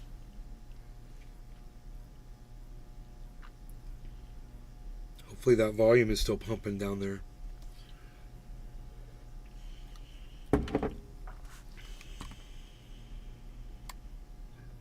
Oh, it is. Wow. I mean, these volume markers are so smooth. It's like I almost... I don't know if that's volume or not. It doesn't seem like they're volume markers.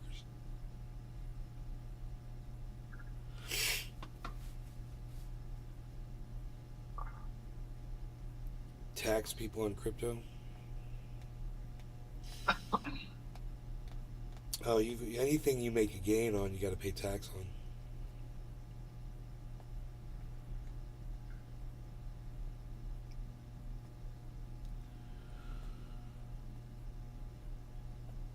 It's a crazy tax too, man. Crazy. They clown crypto and they fuck with it, but they'll take so much money from you for making it, you know? That they don't seem to have a problem with. Fuckers.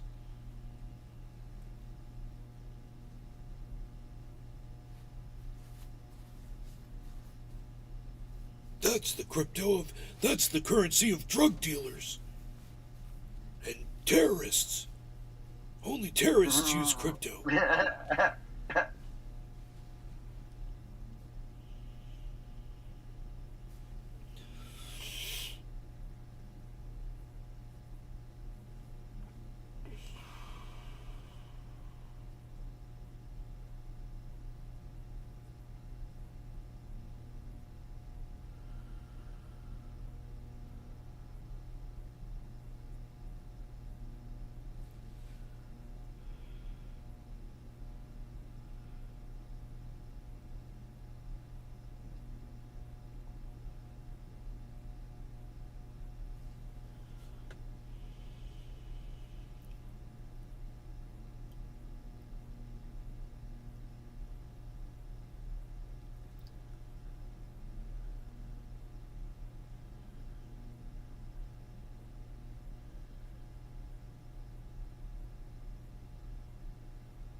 I hate to say it, but this giant Head and Shoulders pattern just formed on the 24-hour. I'd like to ignore it, but it's there.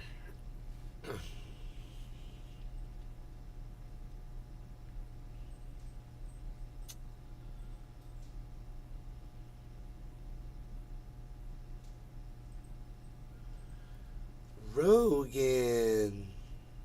Hey, bees. What's up, bees?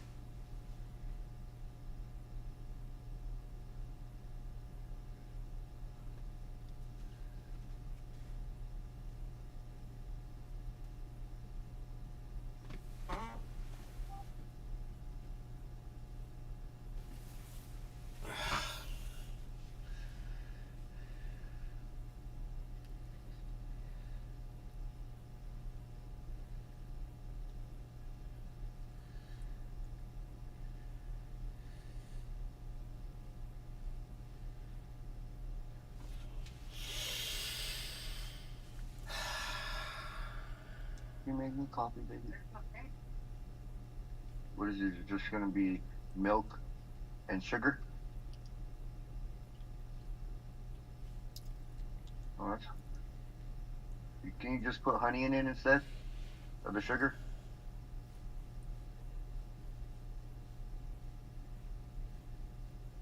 honey's better for you anyway.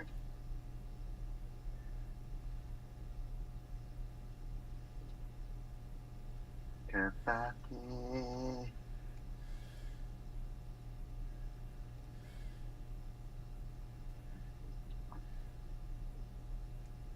Well, no, you're confusing taxing with a fee that a company's charging you for using your service.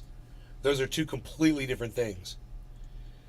When that company charges you, they do pay a tax on that to the government. So Oh, the government always wins. they're paying tax, and then when you pull your value out of crypto and put it in the bank, you pay a tax on that too.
Absolutely, the government has to have a cut of everything.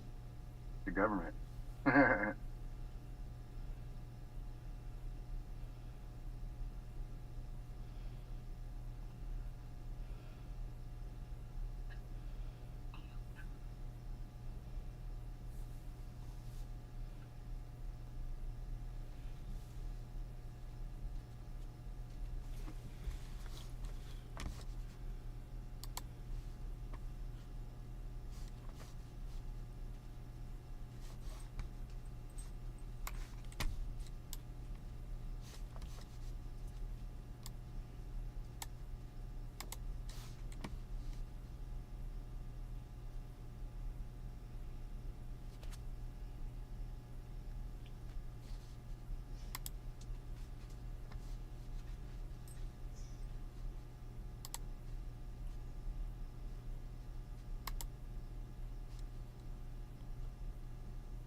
Yeah, but it's not really a tax, dude. You guys are paying for a service that these people are providing for you.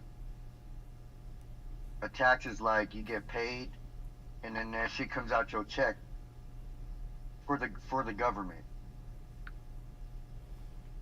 and you're not using no service or anything. Well, you know, you're just getting taxed to fucking help build roads and whatever the hell they use the tax money for. Star Wars.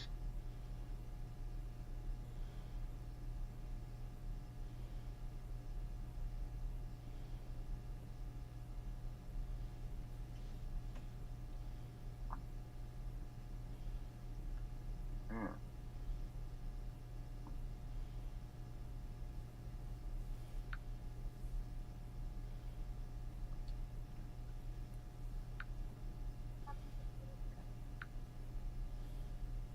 They're on the around the thing. I'll grab it right now. You need it right now? Okay. I will grab it. I was using it to paint.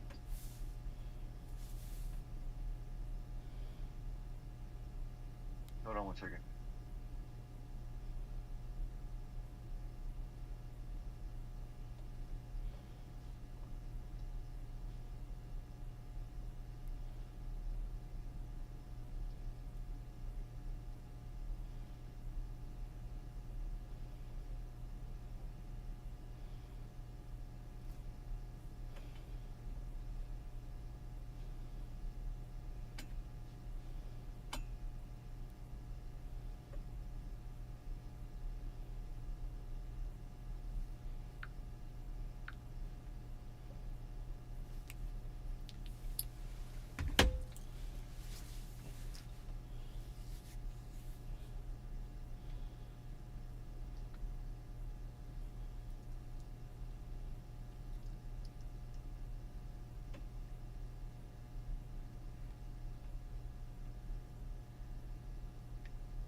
All right.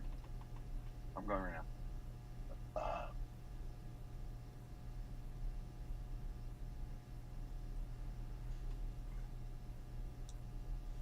It's like a text for me using your service.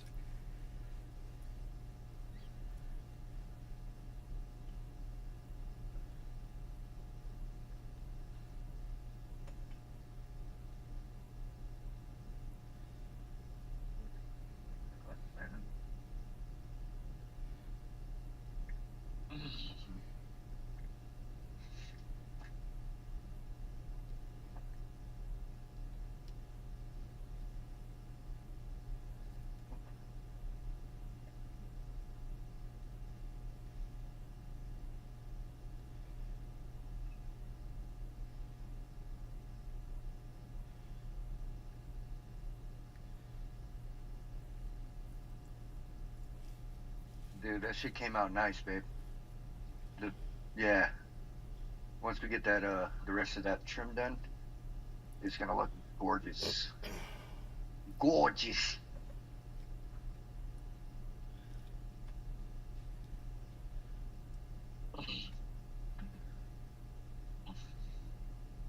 Honey, like one scoop, one good scoop. I'm from outer space. I got my. Let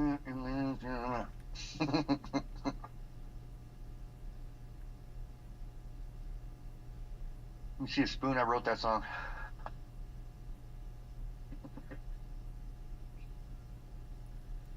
Maximilian. Down. Down.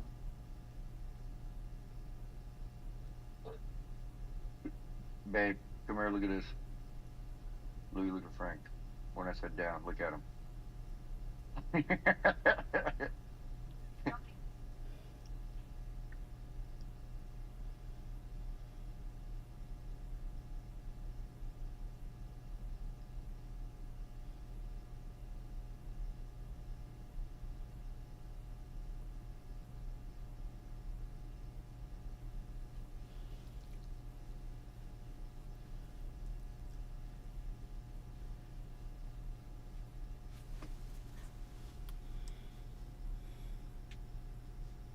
What is this? Damn. Eat wild mountain honey for health. Unblended, unfiltered, on everything. What is that, baby? You making a smoothie?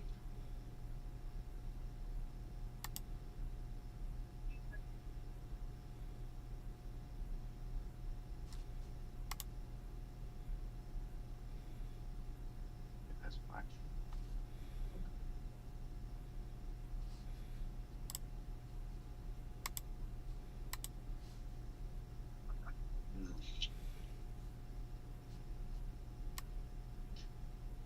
Oh yeah.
It looks like a freaking pennant.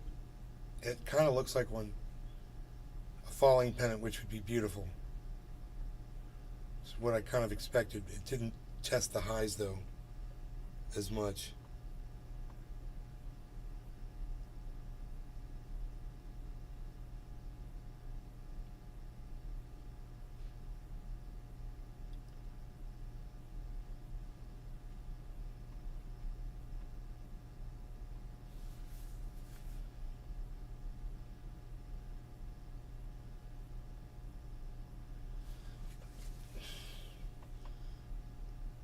I think it's going to do it.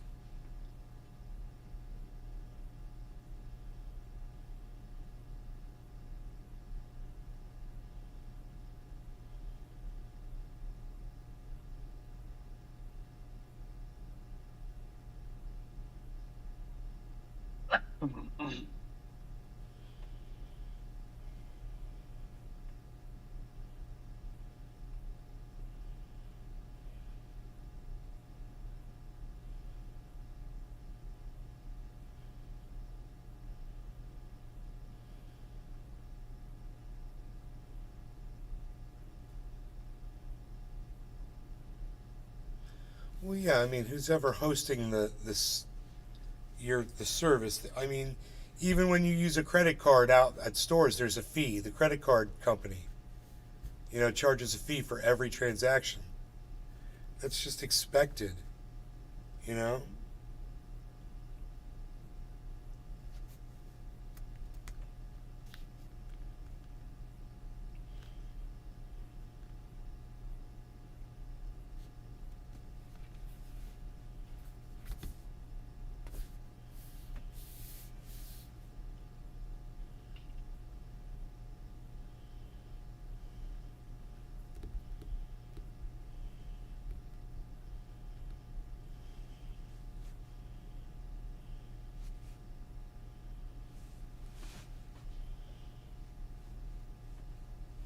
It's funny. It's like Bitcoin's drawing out a big middle finger, like a big fuck you. It's like, fuck you.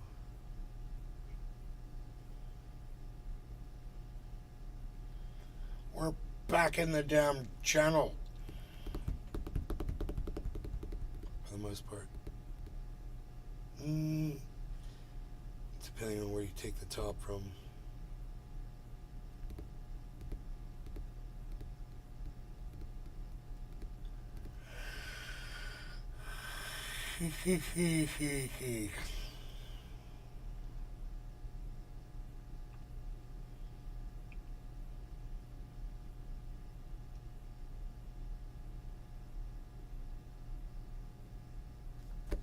Dude.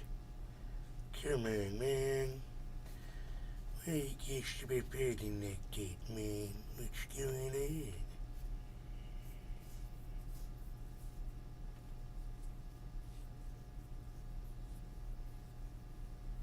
on? Oh, dude. 36,800. Trigger some freaking purchases, baby. For the love of Pete of St. Whateversburg.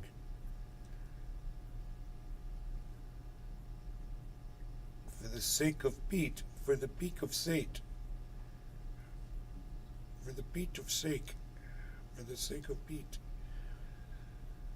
This is massive failure on my part. Failure.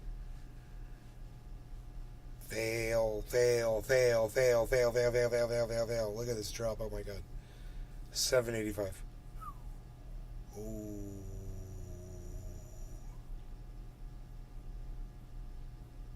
Hellflow. Didn't see this coming. Oh my goodness gracious. It's the agony of defeat. Bow, bow, bow. Bow, bow, bow, bow. Bow, bow, bow, bow, bow, bow, bow. The agony of defeat.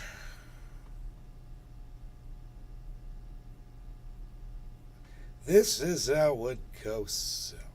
Coming to you live from the Madison Square Garden home of champions, where you will see beyond the sport. You will learn beyond the schooling and hard work and education and dedication put in by each and every one involved in making this sport into what it is. A sport of sportsmen, sportsmen of sports, here to see what the greatest sport on earth could possibly be. In the apple of the eye of New York City, Madison Square Garden, home of this sport, this sporty sport.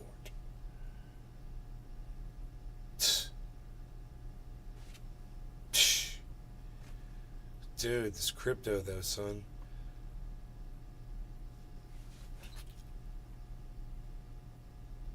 What the hell?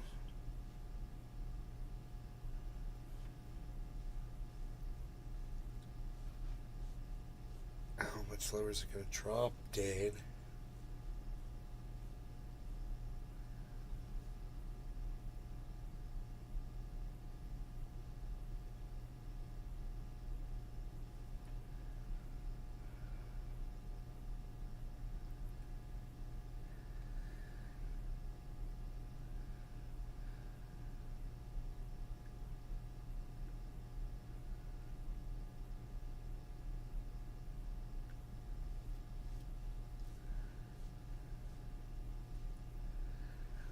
Dude, I hope there's not going to be some kind of an announcement or panic sell-off right now.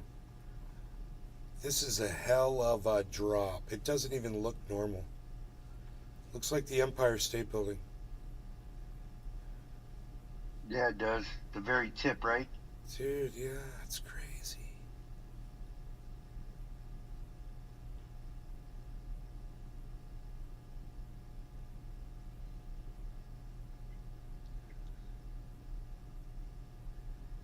Yeah, it's a head and shoulders pattern. It's horrible. We don't want that.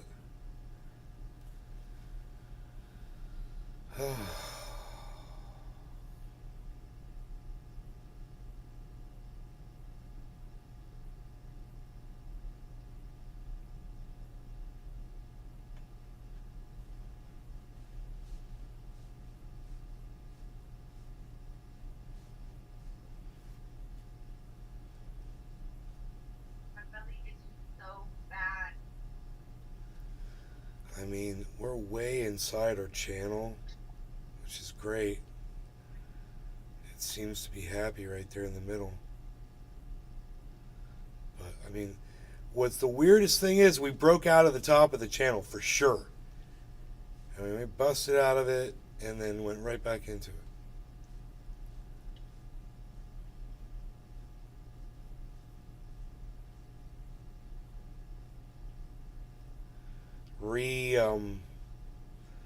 Redefines the channel though, doesn't it?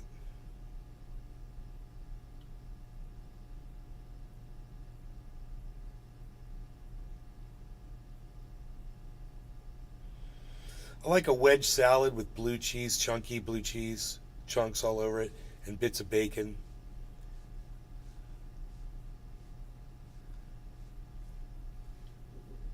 I like ham and turkey, light lettuce, tomatoes with cut up banana peppers, salt and pepper vinaigrette. Do you like blue cheese?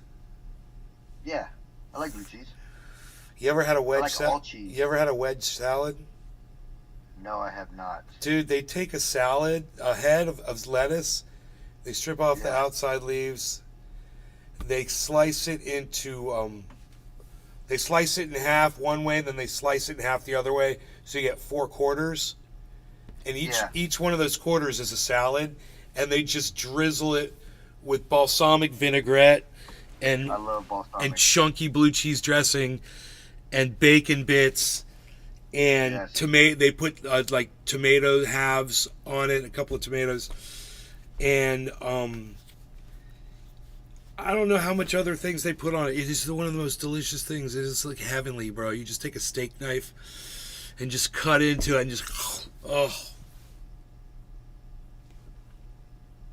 Bless you. You can get one of those from the Outback.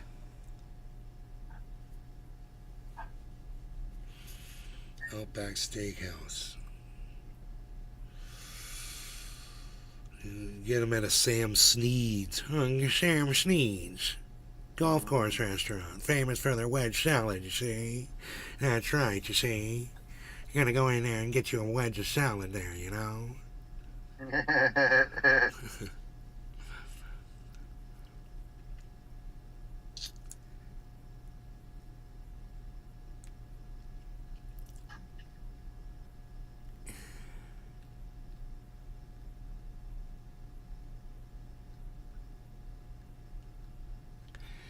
Oh God, exactly. Blue cheese. Oh my God, no. Blue cheese with wings is so good. Oh.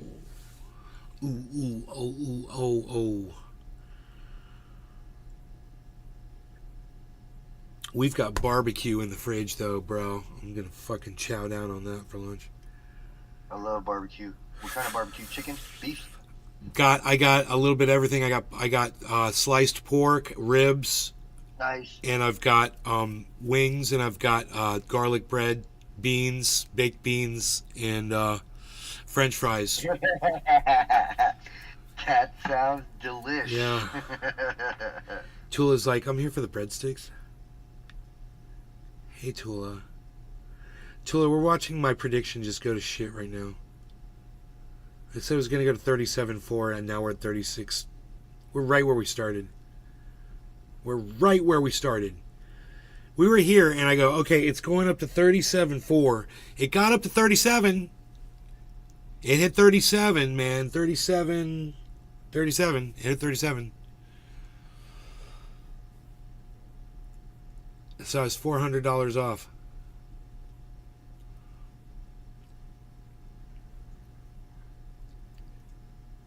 And then it just dropped. Then it just started dropping, and I'm like, okay, this is really bad. But it's still inside its channel. It's in a falling channel, so it's fine. It's still inside that. It's at the bottom. It's getting near the bottom of it, though. Wow, just free fall for right now on the 24-hour.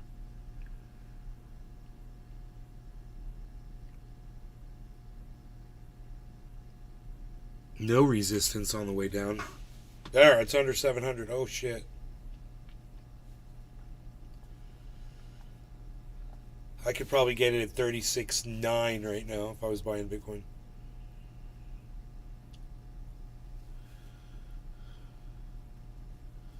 I tried to get a Bybit account or whatever, but you can't. I guess you can't do that in the United States. You could use a VPN probably.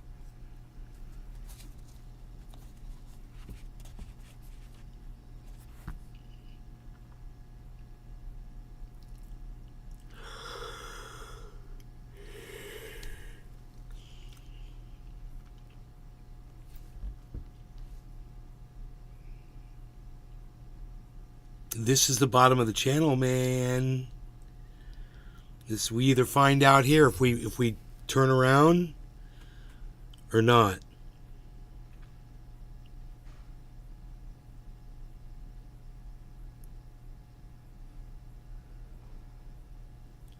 $7.19.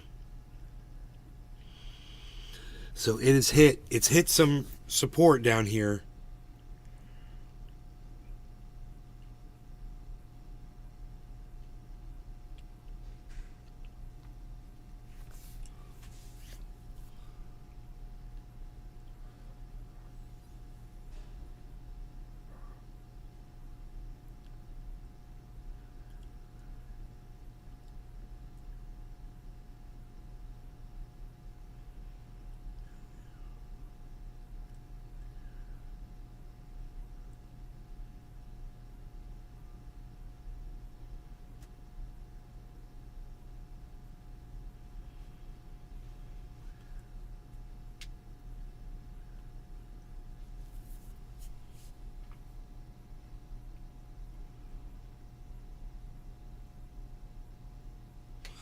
Let's look at it over the 7-day.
This is right where I bought it at.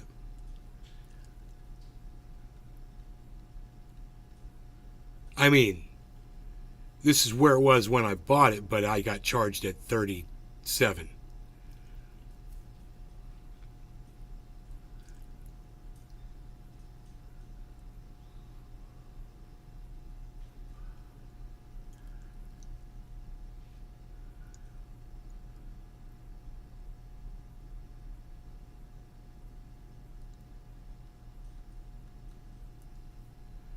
Shit, man. I need to go put my barbecue in the toaster oven. Pfft. Chicken.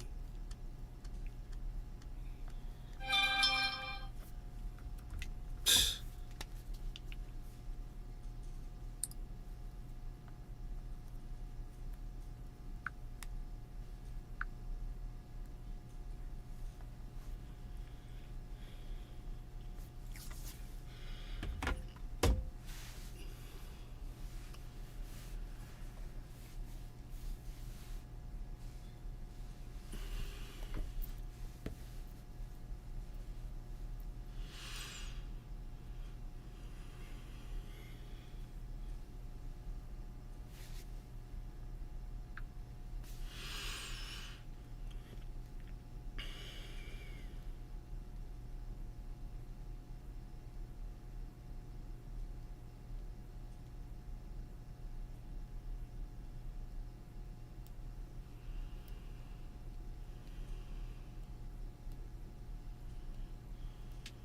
It's 782.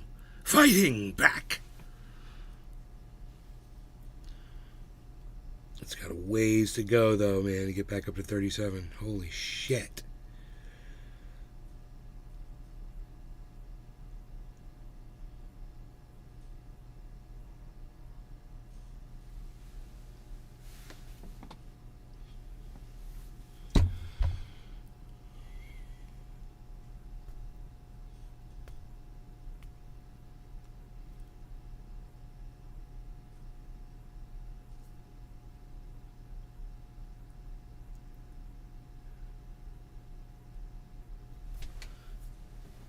Oh, it's fucking raining.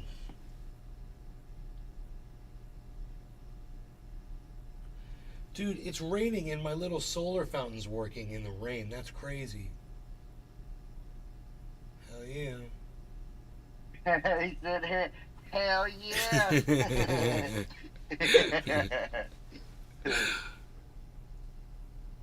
Ah.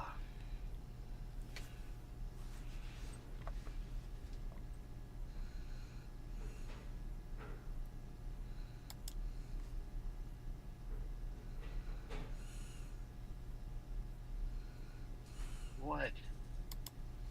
What, boy? What, big boy? What, big boy? Huh? Huh? Scratch your tail. Little tail scratch for the day. Bingo, boys. What? What? What? Hey. Hey. Dude. Frank. His head's so big, dude. Like, I have to pet all of it. I can't just pet one side. I Frank, have you to... got a big head. Oh, Frank. bite mark right here. Who bit You him? guys need to... They fight each other all the time. Max bites his face? Oh. Dude, Max bites his balls, his ankles, his tail. That's mean. Just a harasser, huh? Hey, You're just a little harasser Max. boy, huh? Max Headroom.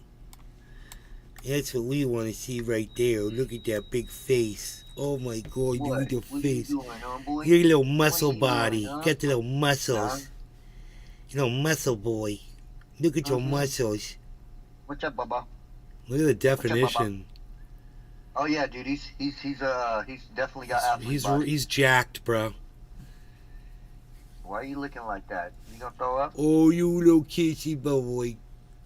Oh, What? I'm gonna throw up on you, Daddy, 'cause I love you. Blech. What's going on, buddy? You're scaring me. All right, I'm gonna put you down, all right? I'm gonna put you down because you're scaring me. 36,800. 803, baby. You know what, big boy? No throwing up in the house. Dude, you got carpet down. New so rule. we're good. New rule. Yeah, no throwing up in the house, guys. Now the little one likes to eat weed, bro. He's a crackhead. That's funny. He'll sniff that shit out, dude. I'll get some new stuff, and he'll be like right here on my face, like as soon as I open the bag. I'm like, dude, like chill out, man. Yeah, they get sick. They will get sick.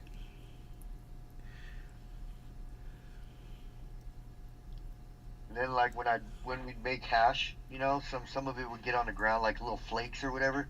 Dude, he would go in there and clean that up. Dude, he's the cleaning crew. That's funny. What, boy? What, you little boo boo? Hmm? Little boy. Heat Little activated ash. boy. I need to brush you.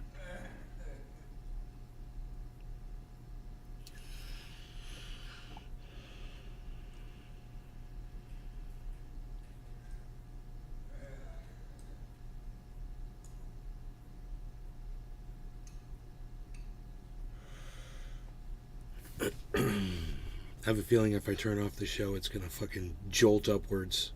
Crypto's just gonna go 37.4 immediately.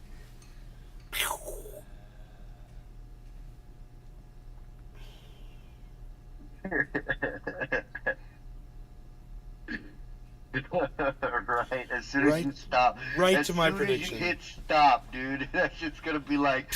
Boom, 37.4.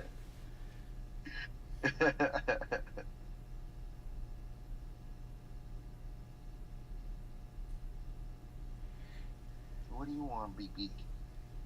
You want your ball? Is that why you're all up in my face? Is it demon time? Huh, buddy? Where is your ball at? Where's your ball at? Go get it.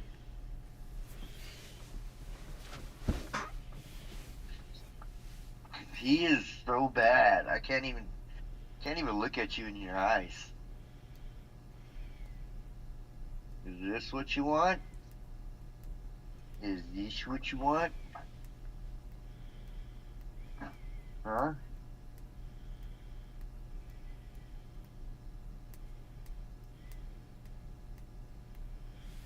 Go get it, boy.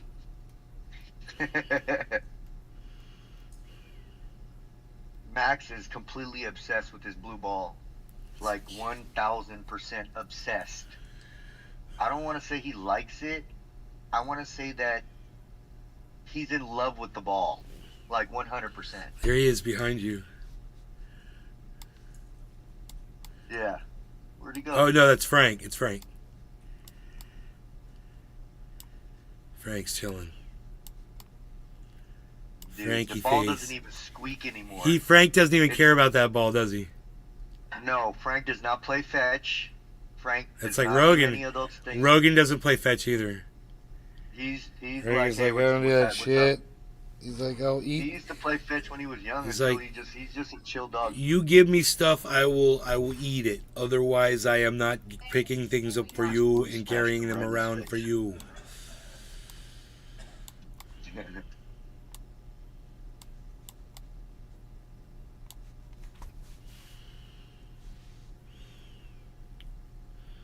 Yeah, dude, I can tell when my dog is fucked up. He'll start going like this while he's standing. And he'll have that help me face, you know. You ever seen somebody that was too high and they looked at you for help? You know that help me face? Yeah. We've all had that face at one point. Yeah. Yeah, he'll have that help me face on, and then what?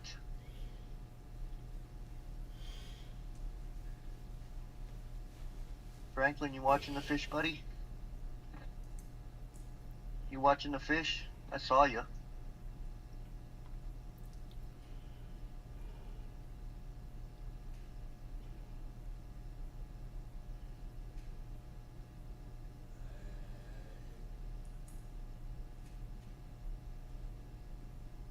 What, you big boy?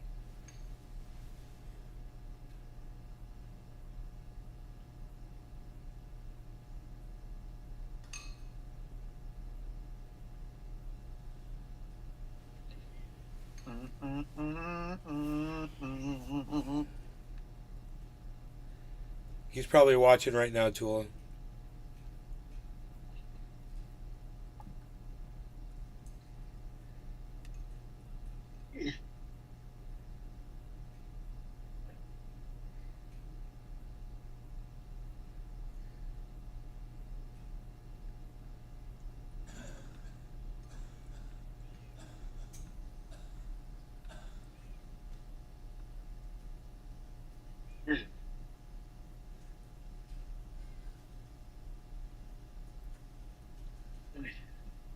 All right. I'm gonna shoot my mother chuckers. Oh.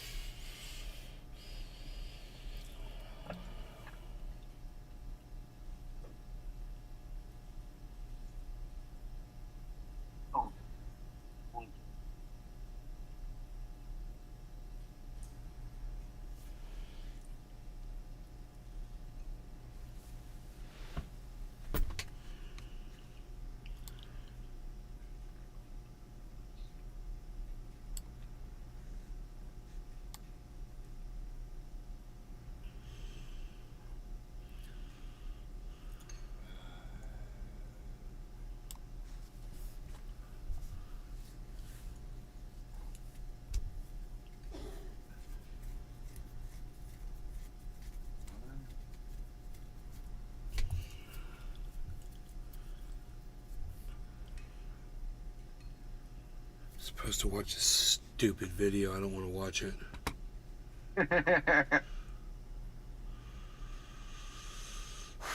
But I'm gonna regret if I don't. I have a feeling. It's just shit doesn't want to fucking play on these browsers.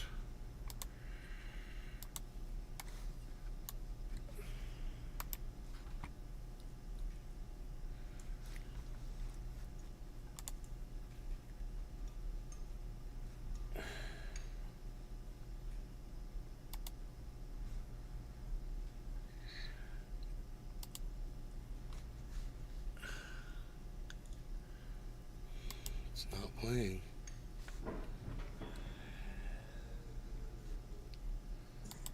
Hey Cryptic Kids, and welcome back to another video. Today is going to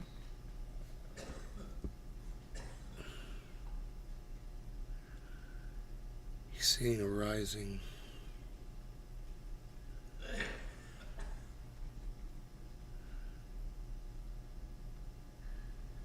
He predicting it's gonna go up.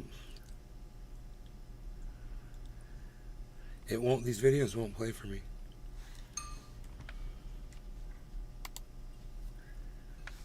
It's fucking psychotic, dude.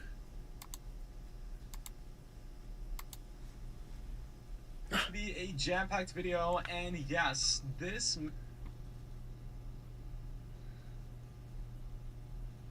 message that, well, the message is that I'm going to bring to you is super important if you hold Bitcoin or cryptocurrencies in general overall. So we're going to jump into the Bitcoin chart, which is reversing like we discussed in the previous video. I have a very, very critical macro time frame chart for you that if you hold or plan to hold he's Bitcoin looking with at the long term. you Yeah. do not want to miss It's this. funny, we So both this said will long be term at the a same time.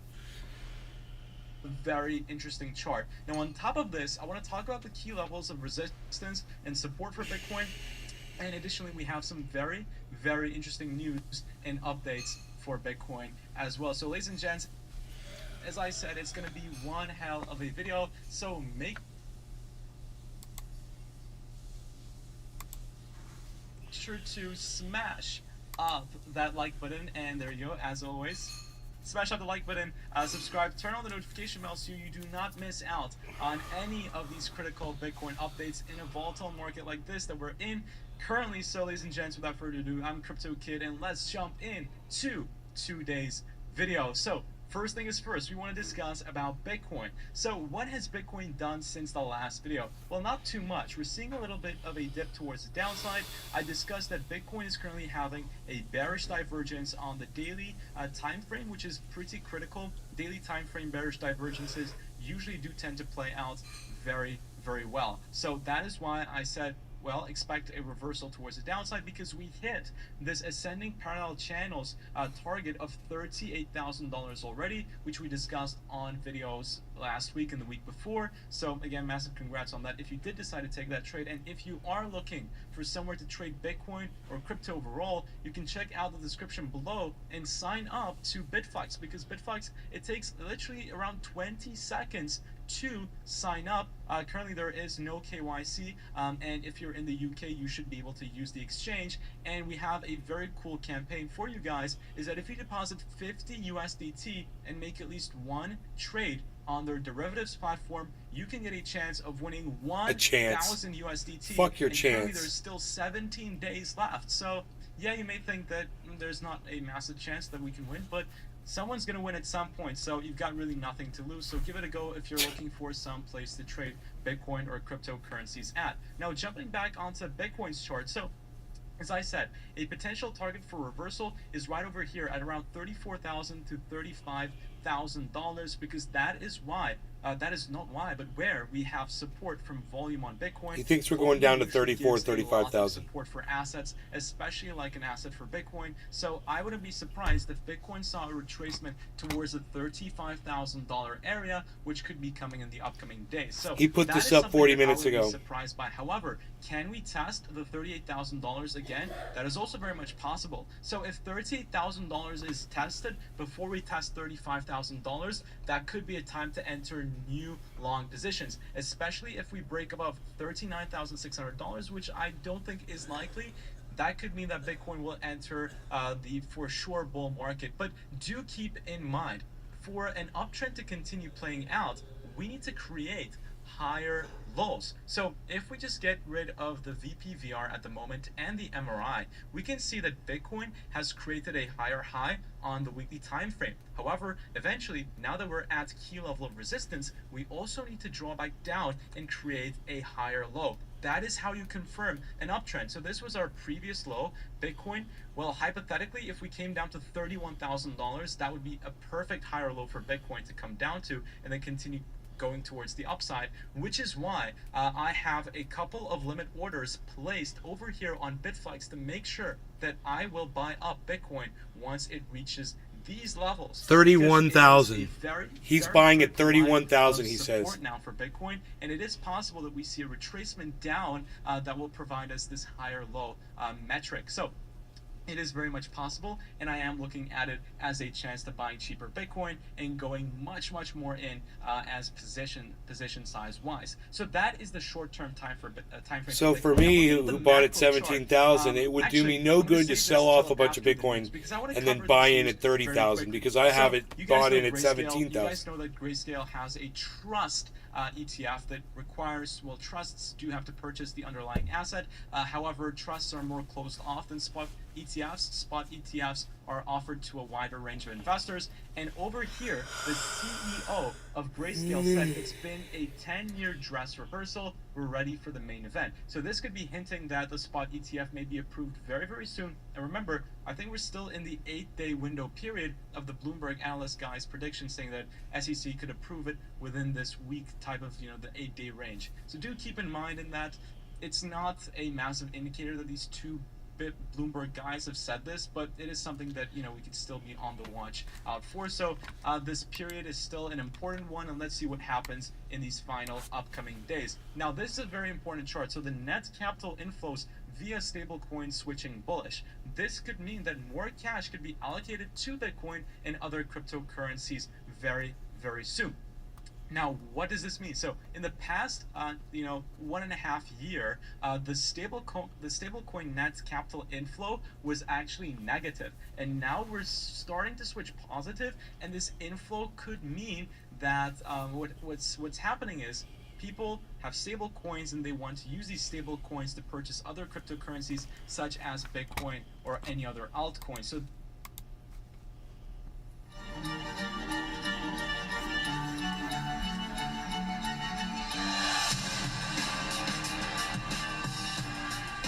Good morning and welcome to Rising. Thank you for joining us on Monday. Brianna Joy Gray, hello, how are you? Hello, Robbie Suave. I guess I don't know your middle name.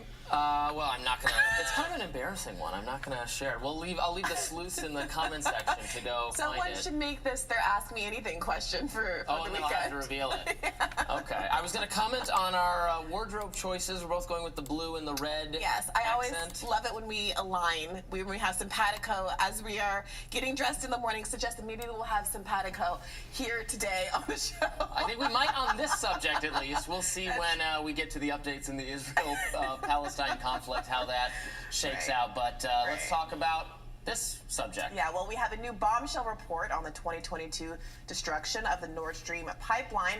They found a senior Ukrainian military officer with deep ties to the country's intelligence services played a central role in the bombing. This is according to the Washington Post. Per the Post, Roman Chervinsky, a decorated 48-year-old colonel who served in Ukraine's Special Operations Forces, was the coordinator of the Nord Stream operation. People familiar with his role said managing logistics and support for a 6-person team that rented a sailboat under false identities and used deep-sea diving equipment to place explosive charges on the gas pipelines. As pointed out by the Daily Wire's Greg Ree, it took the Washington Post a year to admit that Tucker Carlson was right about Nord Stream. A year ago, the Post published analysis on Tucker Carlson's, quote, shoddy case linking the U.S. to alleged Nord Stream sabotage. Then 6 months ago, they reported that the U.S. had intelligence of detailed Ukrainian plans to attack Nord Stream pipeline.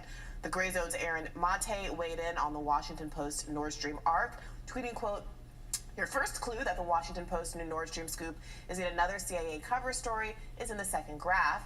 U.S. and Western officials have called the Nord Stream bombings a dangerous attack on Europe's energy infrastructure. No, top U.S. officials, namely Blinken and Nuland, have openly celebrated the Nord Stream bombings as a tremendous strategic opportunity that they're very gratified by. Meanwhile, contributing editor at Unheard, Mary Harrington, added on the story's timing, it's official, Ukraine is no longer the current thing. Earlier this year, we spoke to veteran journalist Seymour Hersh about his exclusive reporting that President Biden personally ordered the destruction of Nord Stream. Here he is defending that reporting. I've been in this business with sources like this for 50 years.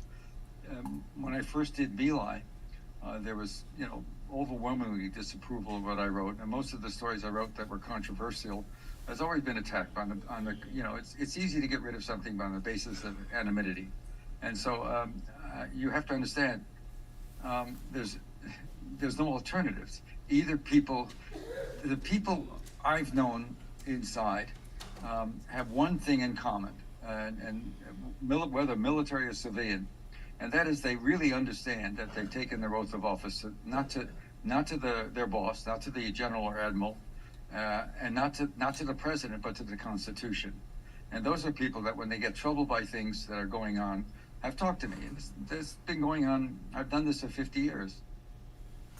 All right, so what do you make of this story? Aaron Mate, as we just read, is continuing to express some skepticism that this is the full extent of it, pointing out that the story seems to take at face value the idea that the West was devastated by this explosion when we have on record a number of U.S. officials saying that it was strategically advantageous for the United States.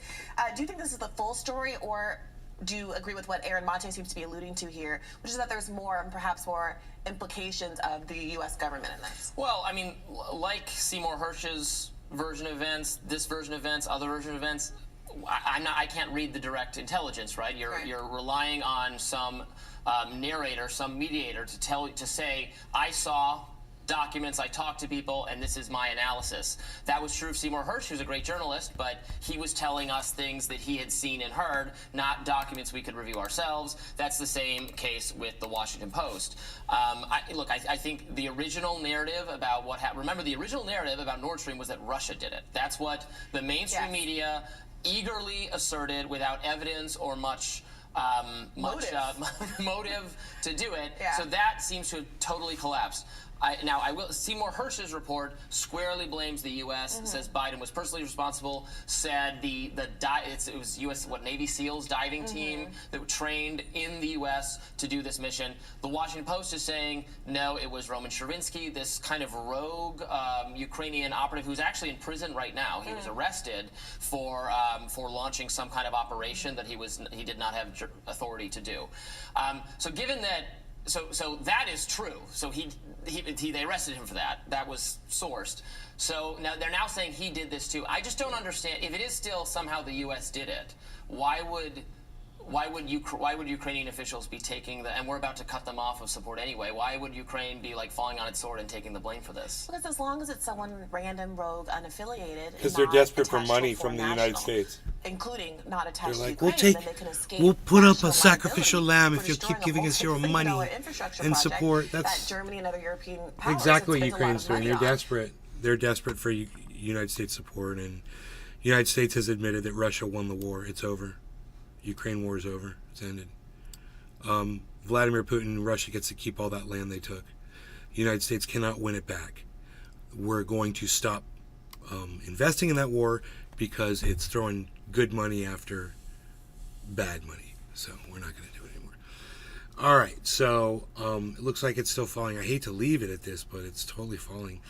And Crypto Kid says it's going to go down to 31,000. So if it goes down to 31,000, I'm buying some fucking more. I might just wait before I buy some more, but I do want to buy some more. So I am trying to get up to, I think, 7 Bitcoins.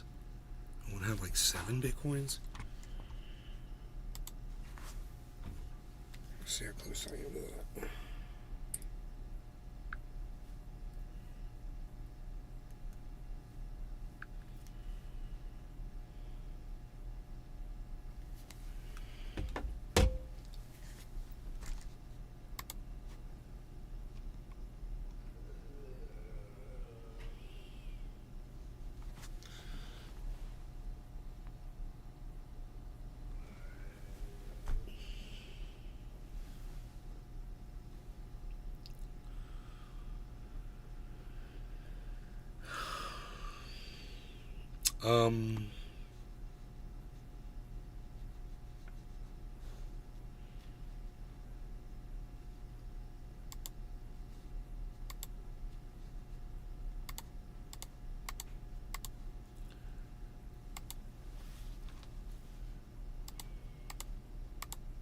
So wow, that dude predicts it's gonna go down all the way down to 35 before it even comes back up. 31. Wow. I've got 6.5 Bitcoins. 6.5 Bitcoins. Hold on, baby, don't grab it. I'm listening, bro. I just said I got 6.5 Bitcoins. Yeah, killing it, brother. When are we gonna buy an island? Call it Newahi. Anyway, that's funny.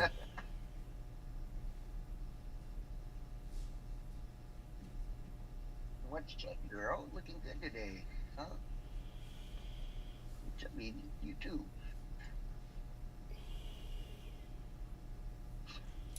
If it goes to 31, you're gonna buy more? Yeah.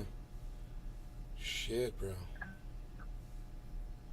He showed his purchases where he was gonna make them at 31,400, 31,800. Oh, he's gonna buy whole Bitcoin? No, I didn't see how much the purchases were for.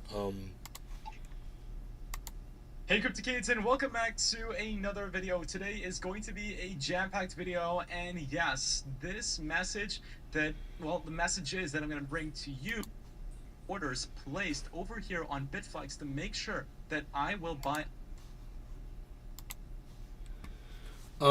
He's gonna get 0.3, 0.15, and 0.17. So 3, 4, 5. So he's gonna get like 0.6 of a Bitcoin overall. And his prices are 31,118, 31,250, and 31,800.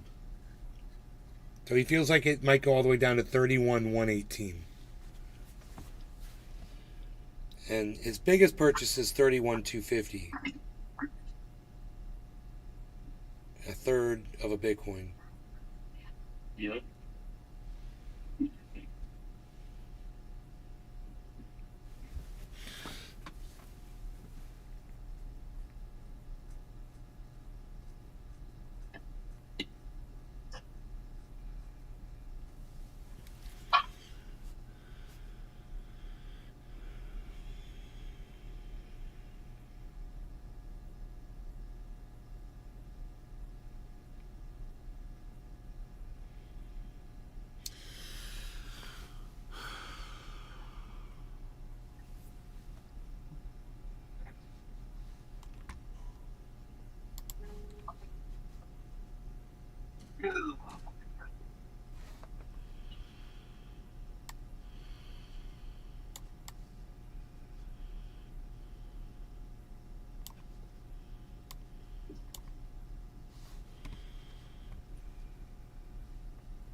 Up Bitcoin once it reaches these levels, because it is a very, very critical line of support now for Bitcoin, and it is possible that we see a retracement down that will provide us this higher low metric. So it is very much possible, and I am looking at it as a chance to buying cheaper Bitcoin and going much more in as position size wise. So that is the short-term time frame for Bitcoin. Now, looking at the macro chart, actually, I'm going to save this till after the news because I want to cover these news very quickly. So you guys know Grayscale. You guys know that Grayscale has a trust ETF that requires, well, trusts do have to purchase the underlying asset. However, trusts are more closed off than spot ETFs. Spot ETFs are offered to a wider range of investors. And over here, the CEO of Grayscale said it's been a 10-year dress rehearsal. We're ready for the main event. So this could be hinting that the spot ETF may be approved very soon. And remember, I think we're still in the 8-day window period of the Bloomberg analyst guy's prediction saying that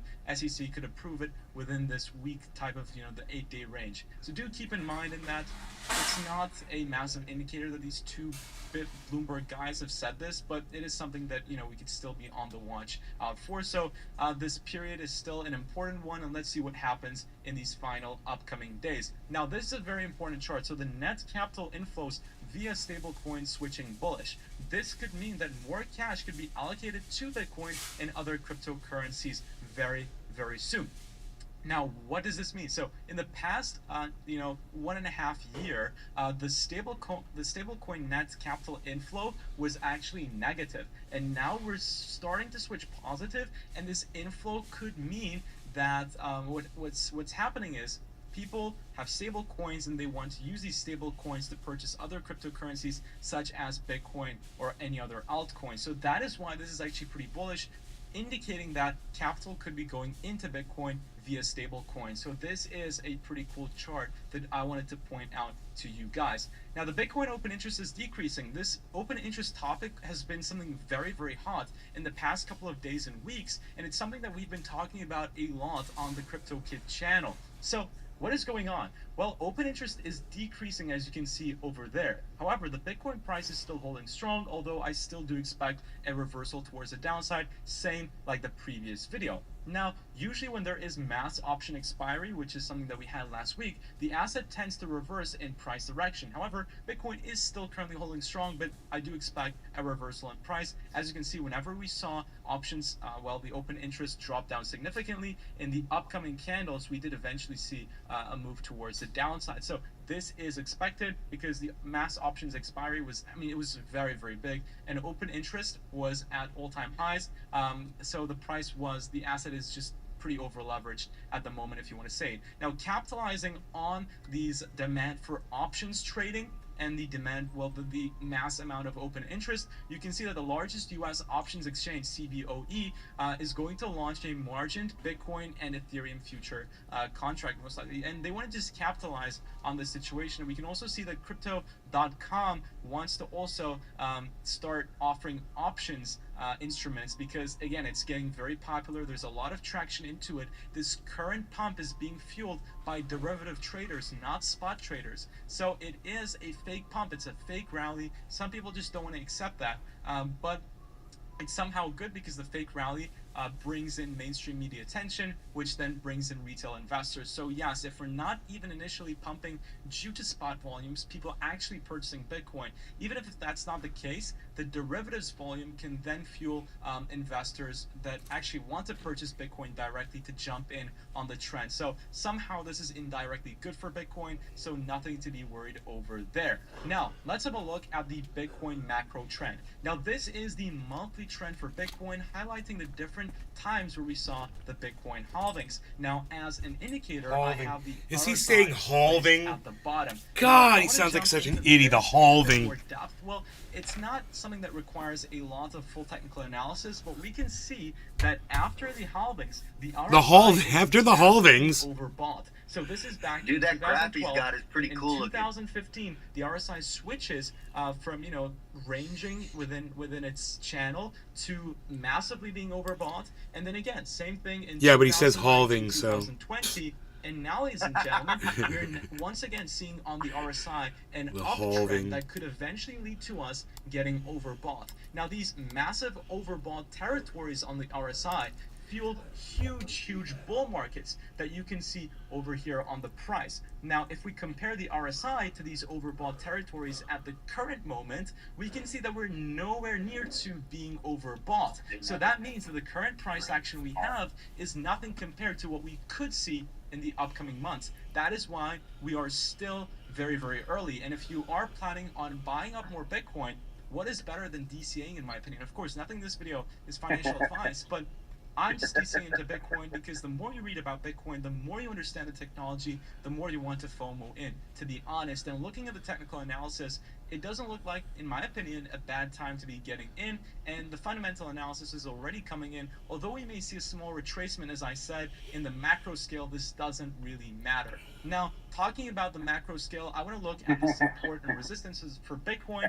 The current level of $36,000 is the support we have, the major support that we have that is in play right now is the $36,100 level. So even if we don't come down to the 31K, it is very much possible that Bitcoin tests this $36,100 level in the upcoming days, of which could be a place to start buying up some Bitcoin in spot.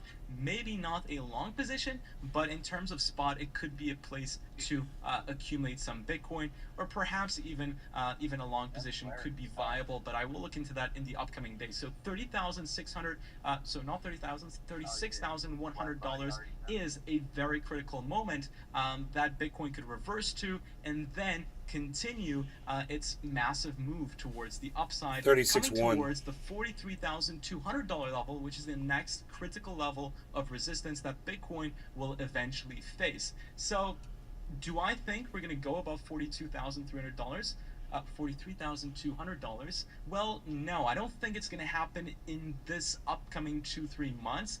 Yes, we could potentially come and test it, but anything more would be a massive bull market, right? So we would be going into the next bull market. So I believe the top of the bull market is going to be in 2025. So going by that logic, and that's combined with the halving, and usually the top of the bull market happens after 1 year after the halving. So look, we could be trending, right? We could go here, we could trend a little and then go up again. And by this time, we're in like 2024 already. And of course, our target for Bitcoin is higher than the previous all-time high. So this could be a possibility that we trend between these support and resistances. However, just looking at the immediate shorter term, because it's not very easy to predict the massive long term, no matter what anybody says, it's incredibly hard to really give a prediction on it. I think $43,200 will give us a very good resistance after we somehow find support either on 36,100 or go down to 31K and continue towards the upside.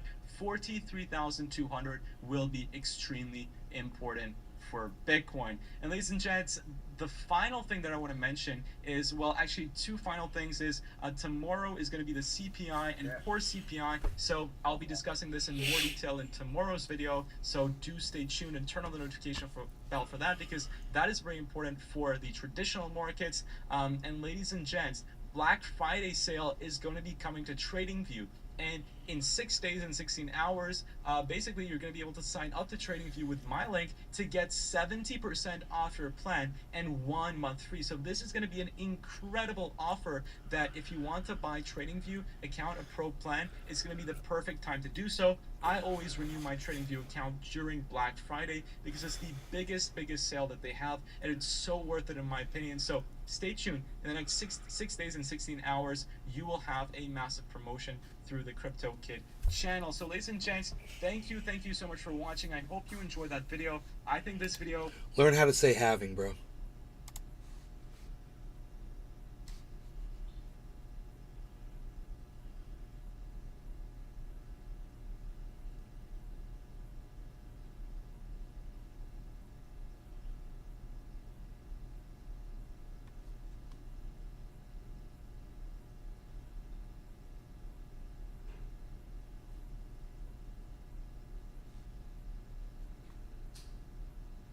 Incoming.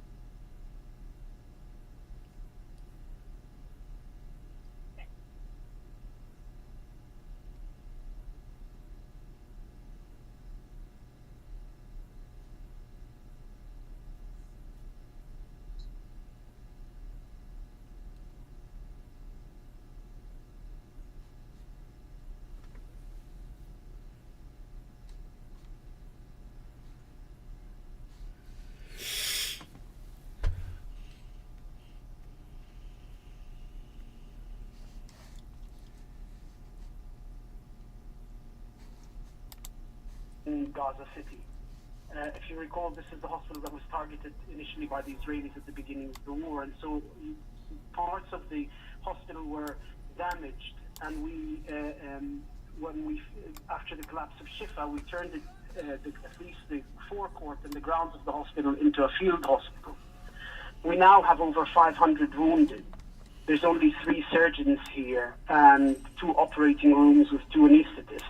Today we've been joined by an obstetrician who's trying to also provide the only obstetric service in Gaza, and he's been able to perform some of the cesarean section.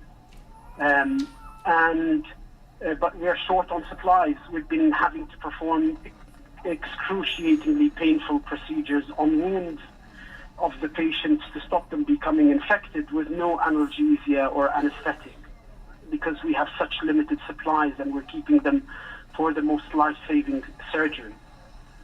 Most of the wounded are being bandaged up and just admitted into the forecourt of the hospital. And those who need life-saving surgery go into the operating rooms. But we're extremely limited. And now we're the only hospital in the whole of the Gaza City. It's awful. I mean, when you especially do it with children, and you feel the pain that is being inflicted, But at the same time, these wounds have to be cleaned. Otherwise, they become septic and they become life-threatening on the patient. And so you can wait one day, you can wait a couple of days, but at the end of the day, with the family's consent, you end up having to do these things because you have to just to buy time. 90% of what I do now is buying time for these patients until something happens, some miracle, some breakthrough, some ceasefire or humanitarian corridor or anything to help these patients to get the medical help that they need. Tarek Abu Azoum is live for us now in Khan Yunis in the south of the Gaza Strip. Tarek, give us the latest situation that you're hearing about at the hospitals in Gaza. Yes, hospitals in the north and central areas of Gaza Strip are in the edge of collapse as the relentless bombardment took place and is still continuing on the surrounding areas of the hospitals, and also with the ongoing crisis of the fuel and medical supplies inside the hospital. People are trapped inside the Shifa hospital and even similar hospitals in the central areas and even in the north of the Gaza Strip, as they are no longer able to have any safe corridor out to the southern areas of the territory, which also bombardment continue there as well. And people inside the hospital are really terrified. They have no clear water sources. They are running low also on food, and they are calling everyone and even the international community to help them to get out from the hospital, as also the attacks continue in the yards of the hospitals and even in some certain buildings at Shifa hospital. Doctors are tirelessly trying to take care of patients who are still alive inside the hospital, as more than as dozens of dead bodies had decomposed due to the lack of power and also to the inability of movement and mobility to allow for ambulances to take them to be buried in one of the Gaza main cemeteries in order to at least reduce the number of dead people inside the morgues or inside the yards of the hospital. Now, what is the Gaza Strip hospitals are witnessing is catastrophic, as there is no any further aid delivered to those hospitals in the north or even in the central areas of the territory.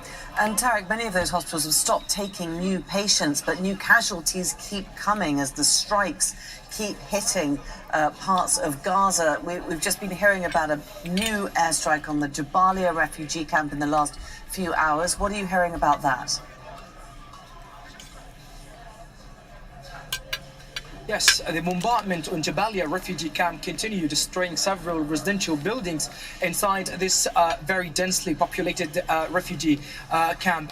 People in Jabalia refugee camp still existing and still taking shelter in United Nations schools and even in hospitals, as they didn't find any safe shelter to flee and to remain inside, as Israel keeps bombarding and destroying houses, complete neighborhoods, and we're talking about hospitals, and sometimes the situation had improved to attack even ambulances as they are evacuating people from these areas. Now, what is really important to mention is that the Jabalia refugee camp is not the only place that had been bombarded, but the main concentration also in the last hour was on the southern areas of the territory, in particular in Khan Yunis city, where we are right now, as Israel had destroyed 4 residential buildings, claiming the lives of 23 Palestinians till now.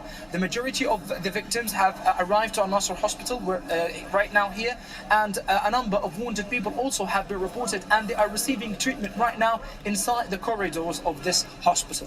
And at the south where you are, that's supposed to be the safe area where Israel is telling people to evacuate to.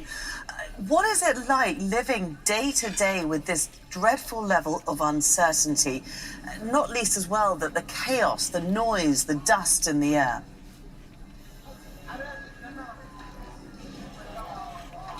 Well, people in the south of the territory literally are witnessing notable deterioration in their humanitarian conditions. They are living unparalleled situations and circumstances, as they are forced to get up early in the early hours of the morning just to go search and look for food, water, in order to bring back to feed the babies and the families.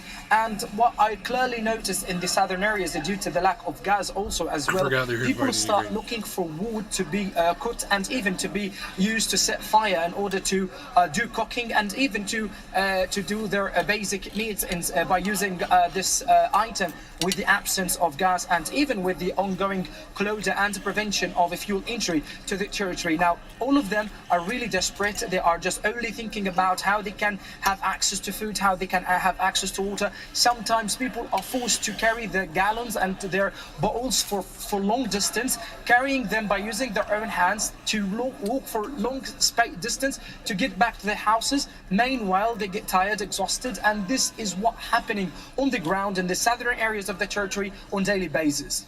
Okay, Tarek Abu Azoum joining us there from Khan Yunis in southern Gaza. Thanks very much, Tarek. Well, earlier we spoke to a displaced Palestinian who's arrived in the southern Gaza Strip after evacuating from the north. He says it's no safer despite Israel's promises. There is no safety, there is no security. We were told go to the south and it will be safe there. However, every day I'm hearing more ambulances come to the hospital. I'm seeing more people take their loved ones to the graveyard. I'm seeing more children injured, more people amputated. Every day it seems that the south is getting hit more. So we are feeling extremely scared and frightened. In addition to the total lack of food, lack of water, a lack of sleeping space. The capacity of refugees here in the hospital has doubled over the last 2 days since more people have come to the north. Well, the Israeli army has been defending its relentless attacks on hospitals and ambulances in Gaza. In a now deleted social media post, it said ambulances are used to transport patients in need of medical care, and hospitals are places where patients receive treatment, right? But, it goes on, Hamas uses ambulances to transport its operatives and weapons, disguising them as civilians. And hospitals are terrorist infrastructure and not used for medical purposes. It points out this is against international law, and it says it turns hospitals and ambulances into legitimate military targets.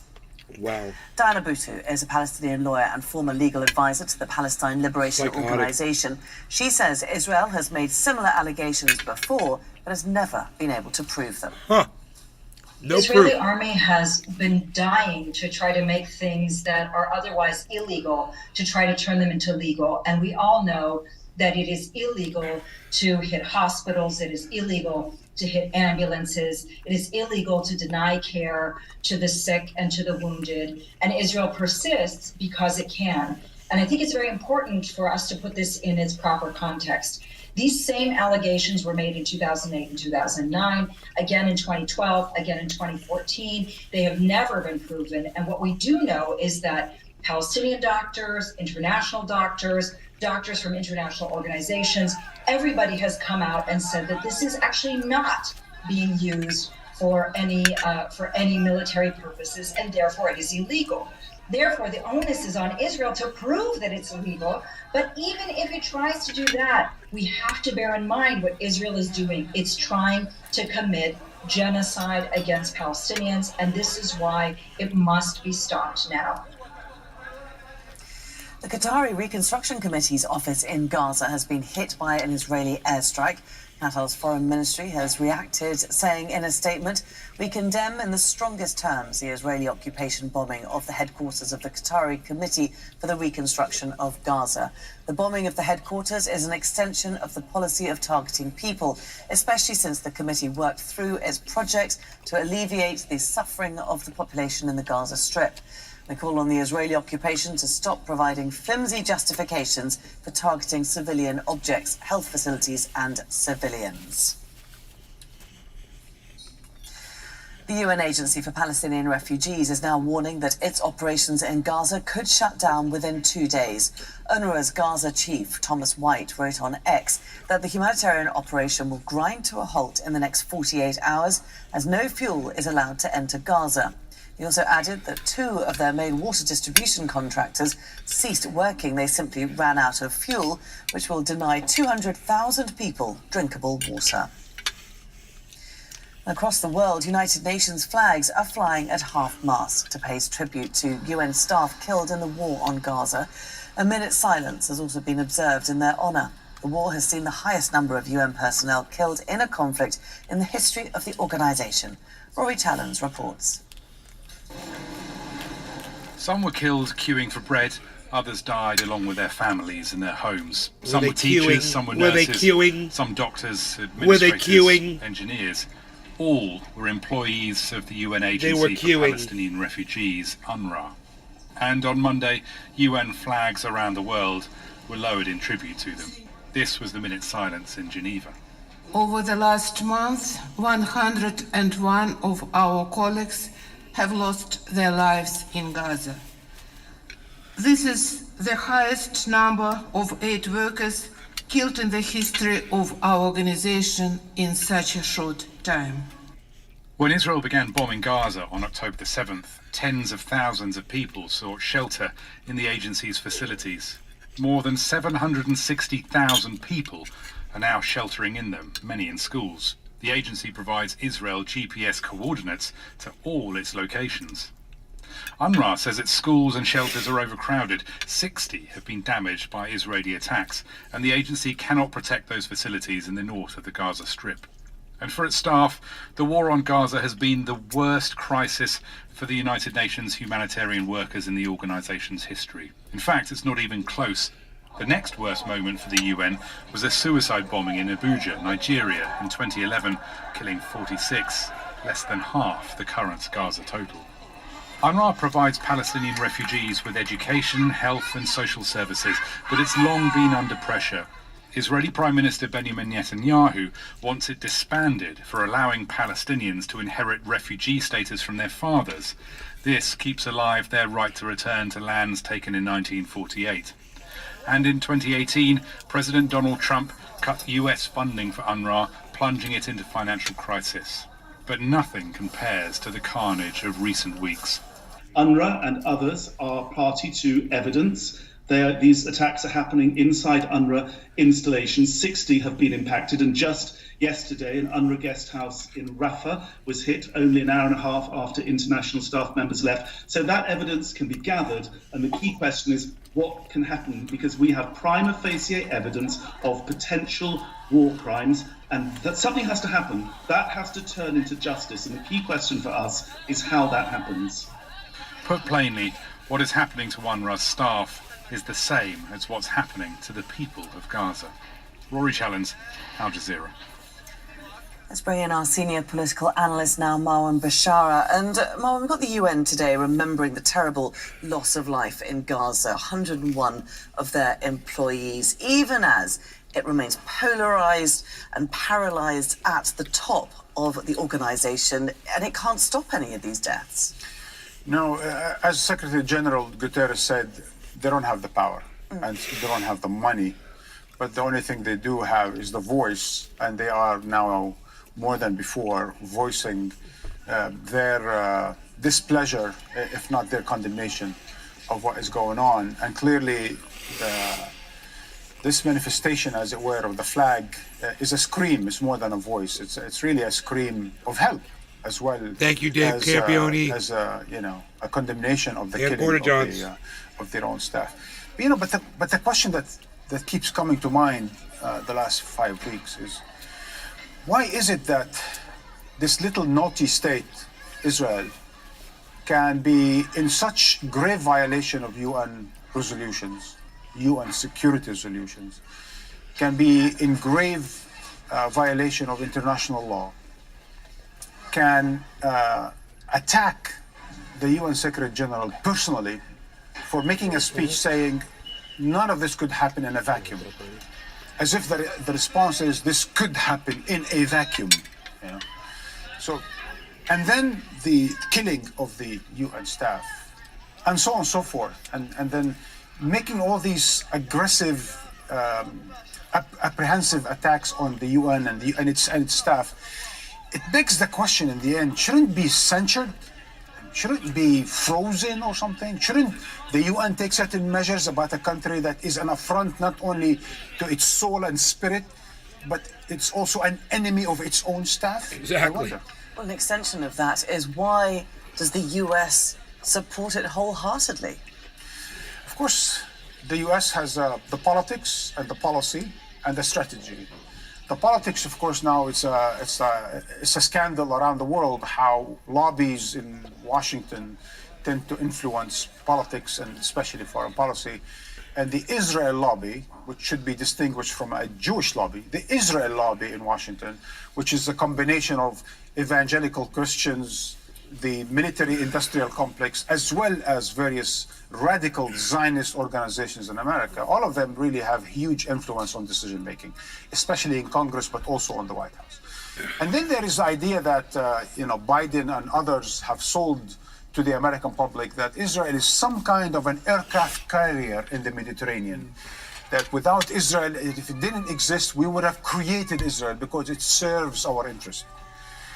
This might have been correct sometime between 1970 and 1984, maybe, arguably.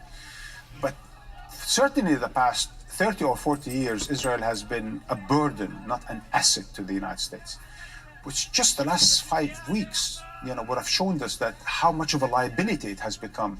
The entire greater Middle East, 57 Arab and Muslim majority countries are standing against Israel and asking the United States to stop being so hypocritical and to use double standard in its foreign policy. And the majority of public opinion, including in the United States, and in the asking for a ceasefire. So really the Biden administration knows that Israel is a liability, but continues to support it because President Biden himself has been blinded by his so-called I'm a Zionist, although I'm a Christian, and boxing himself behind Netanyahu. And just a quick note about that, by the way. He was a vice president for 8 years under Barack Obama.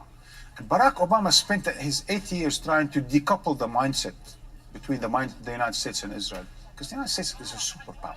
It's not supposed to act like a little rogue state. And Biden was part and parcel of those 8 years of Biden administration. But now Biden is back again, coupling the mindsets and repeating and supporting everything that Israel says, which is quite paradoxical and quite damaging to America's standing in the Middle East and beyond. Well, let's look at those 58 Arab states that you mentioned, shaking their finger at the US. What are they doing? What more could they do in this situation? Believe it or not, the fact that they've come out with a final communique is an achievement for them, as to what to expect of them. The fact that this final communique is strongly worded, condemnation of what's going on, rejection of any justification of the so-called Israel's right to self-defense for its war crimes in Gaza. All of these are already something that of importance. The fact that none of this is going to translate into food and fuel and to breaking the siege and ending the war, of course, is the main issue. But anyone who looks at the composition of the 22 Arab states and the other Muslim majority states, all 57 together, you'll notice a number of things. First of all, a good number of those countries don't even have diplomatic relations with one another. A good number of these countries are at war with one another. And a good number of countries have normalized relations with Israel. A lot of them are dependent on the United States and wouldn't want to anger the United States. So the fact that despite all of these differences, that they would come together and agree, that's in and by itself is an accomplishment. The fact that they could not agree to something actionable is shameful and shameless. Marwan Bashar joining us here on set. Thanks very much. Now, the funeral of a Palestinian man killed by Israeli forces earlier on Monday has taken place in Hebron. The health ministry says Issa Ali Tamimi was shot in the head during a series of Israeli raids across the occupied West Bank. Witnesses say he was driving near a building where a military operation was taking place. Let's cross over to Zain Basravi, who's joining us from Ramallah in the occupied West Bank. Zain, tell us the latest that you're hearing about these raids that appear to be ongoing now, again, in the occupied West Bank. That is correct. Those daytime raids, that violence during the day has seamlessly entered into the night. The first raid of the evening, we just heard a few minutes ago, taking place in a village called Ya'abed near Jenin City. Now, we've just heard about this. It is developing. We don't know too much information, but we will get back to you on that latest raid as the evening goes on. But it promises most likely to be violent. In Jenin, there are generally very violent raids that the Israeli military carry out with a heavy footprint, and they get a lot of pushback from armed groups that are known to be operating in Jenin. And there's been a great deal of pushback by Palestinian residents living in that part of the occupied West Bank in recent weeks against these raids. So that promises to be an ongoing development throughout the evening. During the day, there were also at least 2 raids in an area called Kalkilia. Now, what happened there was Israeli forces went in to issue at one specific house, a residence, a stop notice on construction. Now, this is generally seen as a prelude to the destruction of a Palestinian home. And the specifics of this case are that this home is the residence of a man that had been in prison in the past, someone who was known to Israeli authorities. And what Palestinians say is that the Israeli military is taking this opportunity of heightened tensions, of heightened violence, to simply pick on people that they have on file, pick on people and bully people that they know and that are known to them, and then what they do now is issue these stop notices, say that those buildings are illegal. Of course, it's a difficult thing for Palestinians to stomach since they consider this occupation to be illegal. But what we saw is things like this can become very violent very quickly. 3 people were injured, 2 shot in the legs, 1 shot in the face. The video that emerged from this showing a very violent scene in the home, in the front yard, the front gate of a residence, someone bleeding heavily, and people screaming, calling for help. So these raids becoming increasingly violent since the war began on October 7th. Palestinians we've spoken to here in Ramallah, across the occupied West Bank, all say the same thing. They feel that this has gotten out of control and that the international community, even if it wants to, is paralyzed to do anything because the people who are controlling the narratives are the Israelis, the U.S. Government that is backing them, and they can simply do whatever they want here in the occupied territories with really no consequence. Okay, Zain Basravi joining us there from the occupied West Bank with all the latest. Thanks very much, Zain. Well, Palestinian farmers in the occupied West Bank are seeing prices of their produce drop sharply. Since the start of the war on Gaza, Israel has heavily restricted access to markets, forcing farmers to sell only locally. Bernard Smith reports. The crops are ready for harvesting, but Palestinian farmers have lost access to their main customers in Israel. Since October the 7th, Israel's military has effectively sealed off the occupied West Bank. The Jordan Valley is Palestine's food basket. We produce most of the West Bank's products. Peppers, courgettes, aubergine, everything comes from this region. When the crossings to Israel are closed, all of these goods go to the local markets, which causes the prices to drop. On some days, we don't sell anything. Just getting to market is a challenge. Palestinians are forced to take circuitous routes through the occupied West Bank to avoid Israeli settlements. The quickest road for us today is 40 kilometers. It should take 30 minutes, but it's only open to Israelis. Palestinians have to take a major detour. It adds 110 kilometers to our journey. In the past 5 weeks, more checkpoints and road closures have appeared. Some checkpoints are only open from 9 a.m. to 6 p.m. This causes problems, and it also causes harm to the small villages we have to detour through. 90 minutes later, we get to the market. It's almost deserted. Before October the 7th, this was a packed wholesale market with fruit from Israel and vegetables from the West Bank. But now Israel has put in a checkpoint just outside there, and that's choked off access to the market because it's stopping Palestinians using a main road that passes through a nearby village. And the Israelis have done that to protect the settlers who live all around here. Prices of vegetables have more than halved. Shifts have been cut. Some businesses have closed down. We're constantly afraid, so much so that when we come to work, for example, I'm from Nablus and I have to leave home at 1 in the morning when the checkpoint isn't busy, because if I get there later, I could be stuck for more than 2 hours, which impacts my work here.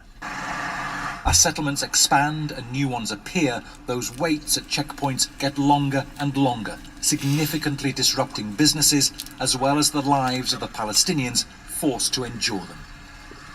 Bernard Smith, Al Jazeera, Beta in the occupied West Bank. Still ahead here on Al Jazeera.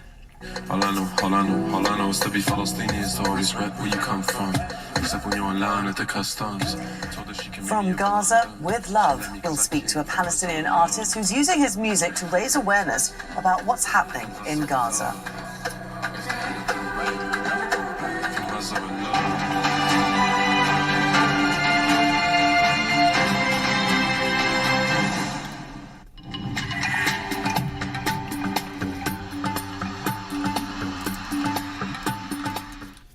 It's the return of some wet weather across the Arabian Peninsula.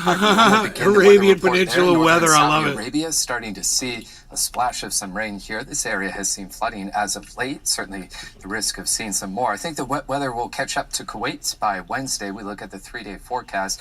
Potentially some thundery downpours here. That's going to increase the humidity, but we should be back into the sunshine by Friday. Wider view of the Middle East shows us a soaking for the Levant, including Gaza right through to Syria, Jordan, and that wet weather will push into Iraq. Not the case across Central Asia. Plenty of sun. Temperatures above average. Ashgabat, Tehran, for example. Ashgabat, 23 degrees for you on Tuesday. And these intense rains that we saw through western Turkey now moving toward the east around the northeast Black Sea coast. And that's all that wet weather dropping down across the coast of the Levant. Meantime, as we go off to Africa right now, not as windy as it has been toward the northwest. Breezy, though, as we look toward the northeast. That includes Cairo with that storm system there, but you're just going to be dealing with wind. Pulses of rain across the Democratic Republic of Congo, some big storms there, and winds have lower temperatures across Botswana and Namibia, so Windhoek, 33 for you on Tuesday.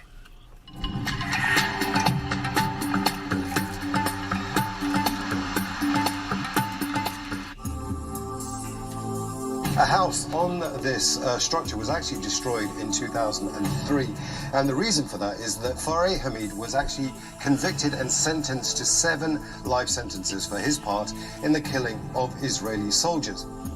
What the Israelis did is they came in here, and this now very small hole actually represents a nightmare for this family. Let me just show you. The Israelis actually drilled into the wall. Now, why did they do that? They're testing the thickness of the walls so they know what equipment to use when they come to demolish this house. And the family are telling us there was no reason for the Israelis to come in to their house at this time right now. They simply don't know why the Israelis want to demolish their house. This house could be demolished in the next 2 hours, in the next 2 weeks. They simply don't know when that demolition is going to come.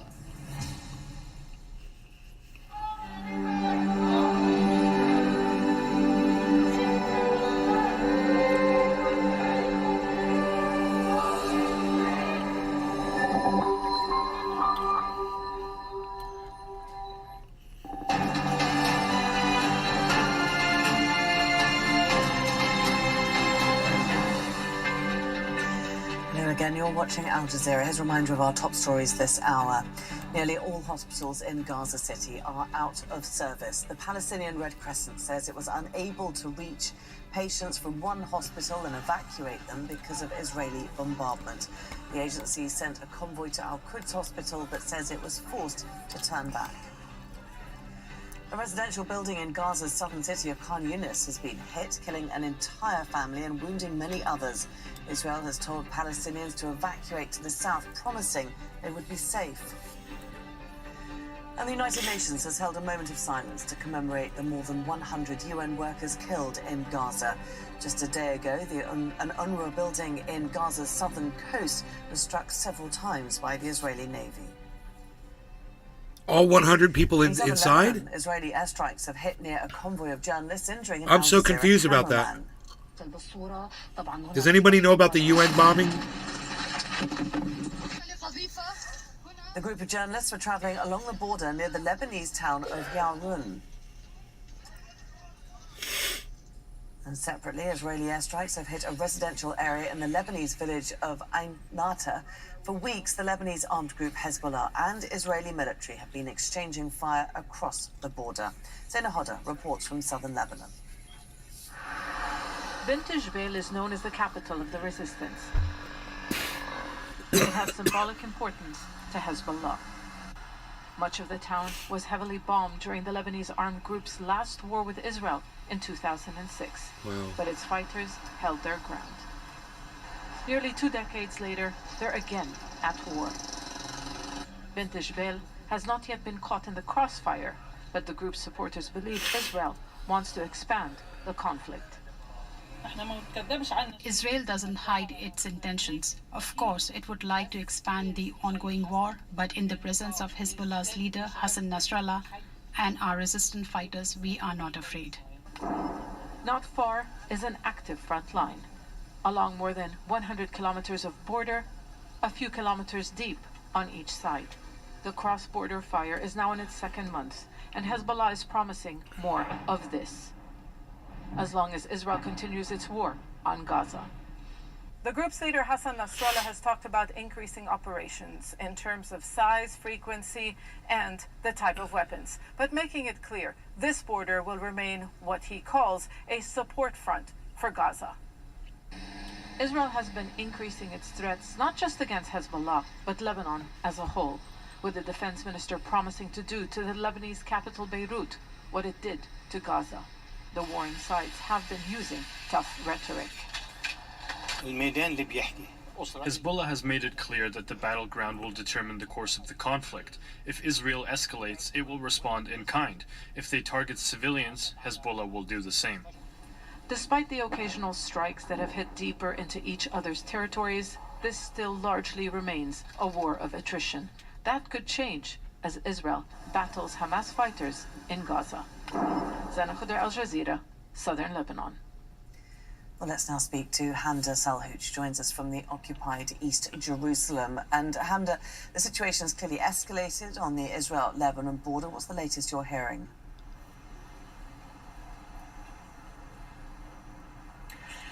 The situation escalating indeed over the last 24 to 48 hours. And just moments ago, the Israeli military chief of staff, Herzi Halevi, releasing a statement about the situation on the north, saying that the Israeli army is taking what he calls strong action and setting up plans to deal with the security situation in the north. He went on to say that the exchanges of fire and the threats coming from southern Lebanon cannot remain as is, really echoing the sentiment of other Israeli defense officials that we've been hearing from in the last hours and days. And remember, just earlier on Monday, Israeli Prime Minister Benjamin Netanyahu sending a warning to Hezbollah, saying that those who play with fire will be met with fire. We're also hearing from the Israeli Defense Minister, Yoav Gallant, who has threatened to turn Beirut into a second Gaza. Now, the Israeli military and politicians alike have been saying that the threats that are coming from the north, the exchanges of fire, are no longer just provocations and tit for tats. They are now full-on aggressions. And the Israeli military says it's ready to deal with this course of action. But there is an interesting tidbit here to think about, which is the Americans. The Americans have been both publicly and privately urging the Israelis not to launch a larger preemptive strike in Lebanese territory against Hezbollah sites out of fears of a semi-regional war breaking out, and also out of fears that the attention of the Israeli military will be overstretched if there are two fronts that are simultaneously opened in the country. So there is a lot going on, and in the last 24 hours alone, we've seen 1 civilian deaths, 20 other injuries, among them 7 soldiers. But the Israeli army and the Israeli politicians alike have been saying that the situation needs to be addressed, it needs to be changed, and the Israeli military is going to follow through on that course of action, Laura. Meanwhile, we have Turkey getting permission to set up a field hospital in Egypt. What do we know about that?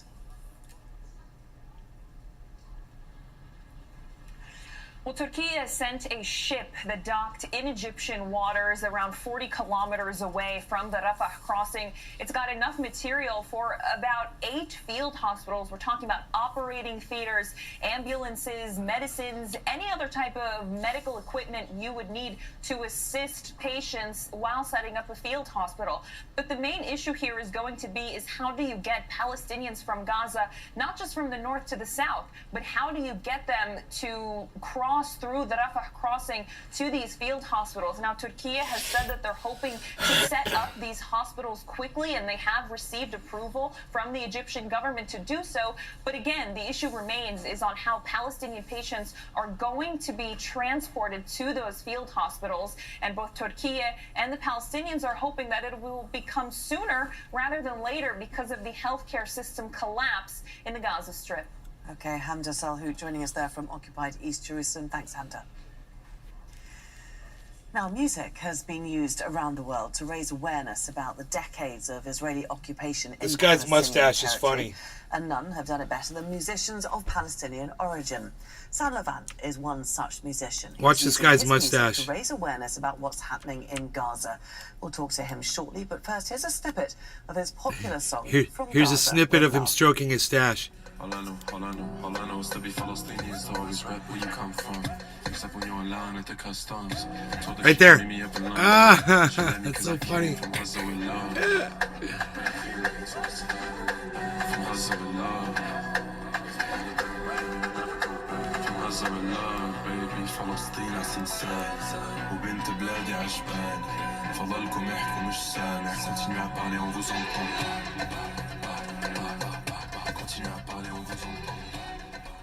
So weird. Sam Levant joins us now live from He looks Los like Hassan. Angeles. Great to have you with us. It's a great song. It really shows your feelings. He looks like for Hassan Gaza. Piker. What are your feelings now when you see what's happening there?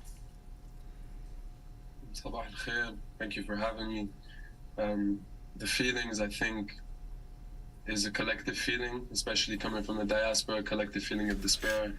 We built a music studio in Gaza this year, and to receive WhatsApp messages of that studio being destroyed for no reason, pictures, having no communication with our friends and family back there, I think is a collective feeling of Palestinians abroad. And just truly, I mean, I think we've all seen videos of Mu'taz Azaizeh and Ahmed Hijazi and Bisan, just these heroes living in Palestine and in Gaza. Seeing these families, I think it was 2 days ago, families moving south. And you look at this, and sometimes as a Palestinian, I ask myself, how can the world sit and watch this happen? But it's quite simple, I think, because in order to watch this and be okay with it and to see ethnic cleansing live on Instagram, you need to think we are subhuman. And the West has been doing this tactic of demonization, of dehumanization for a very long time.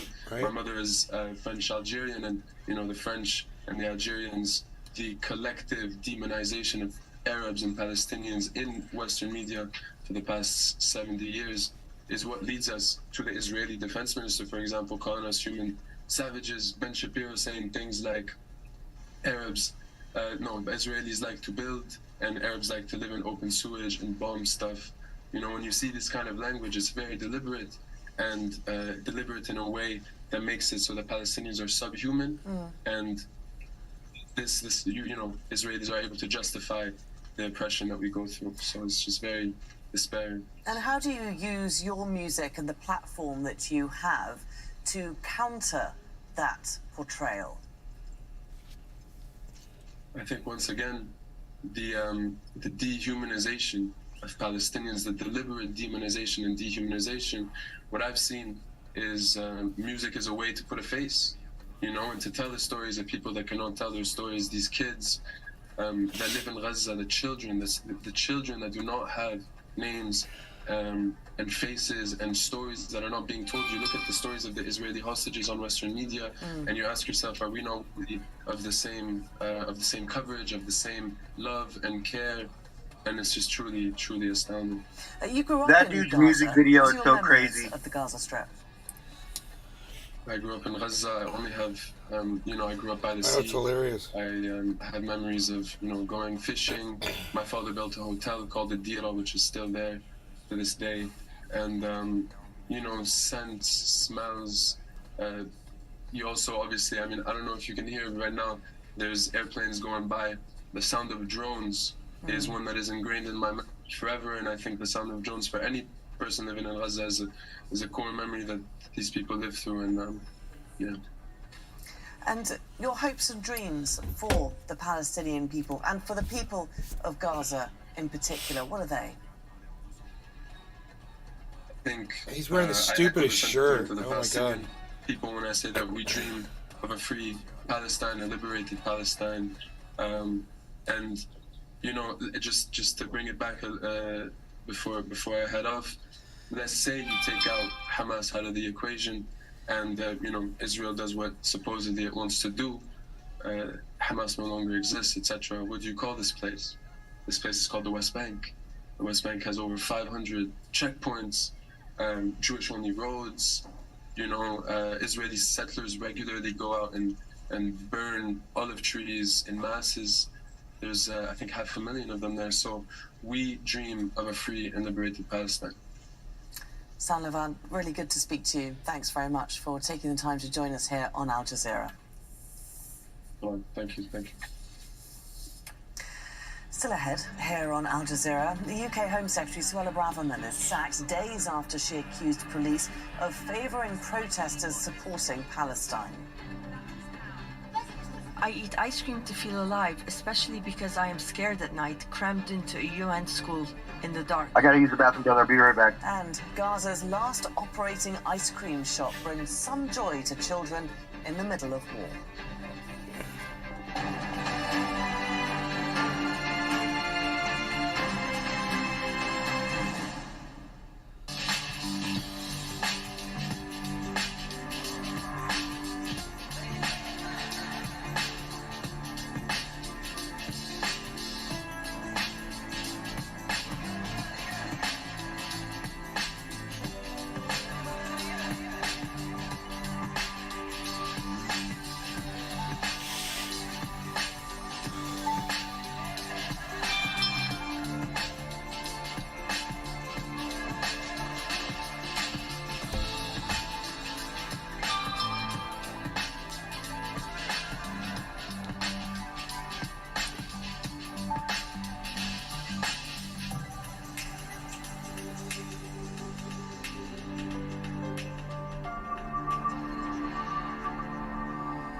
All right, it looks like it's Bitcoin's kind of coming back up. I wanted to stay with you until it goes to 37.4, which I think it's going to do.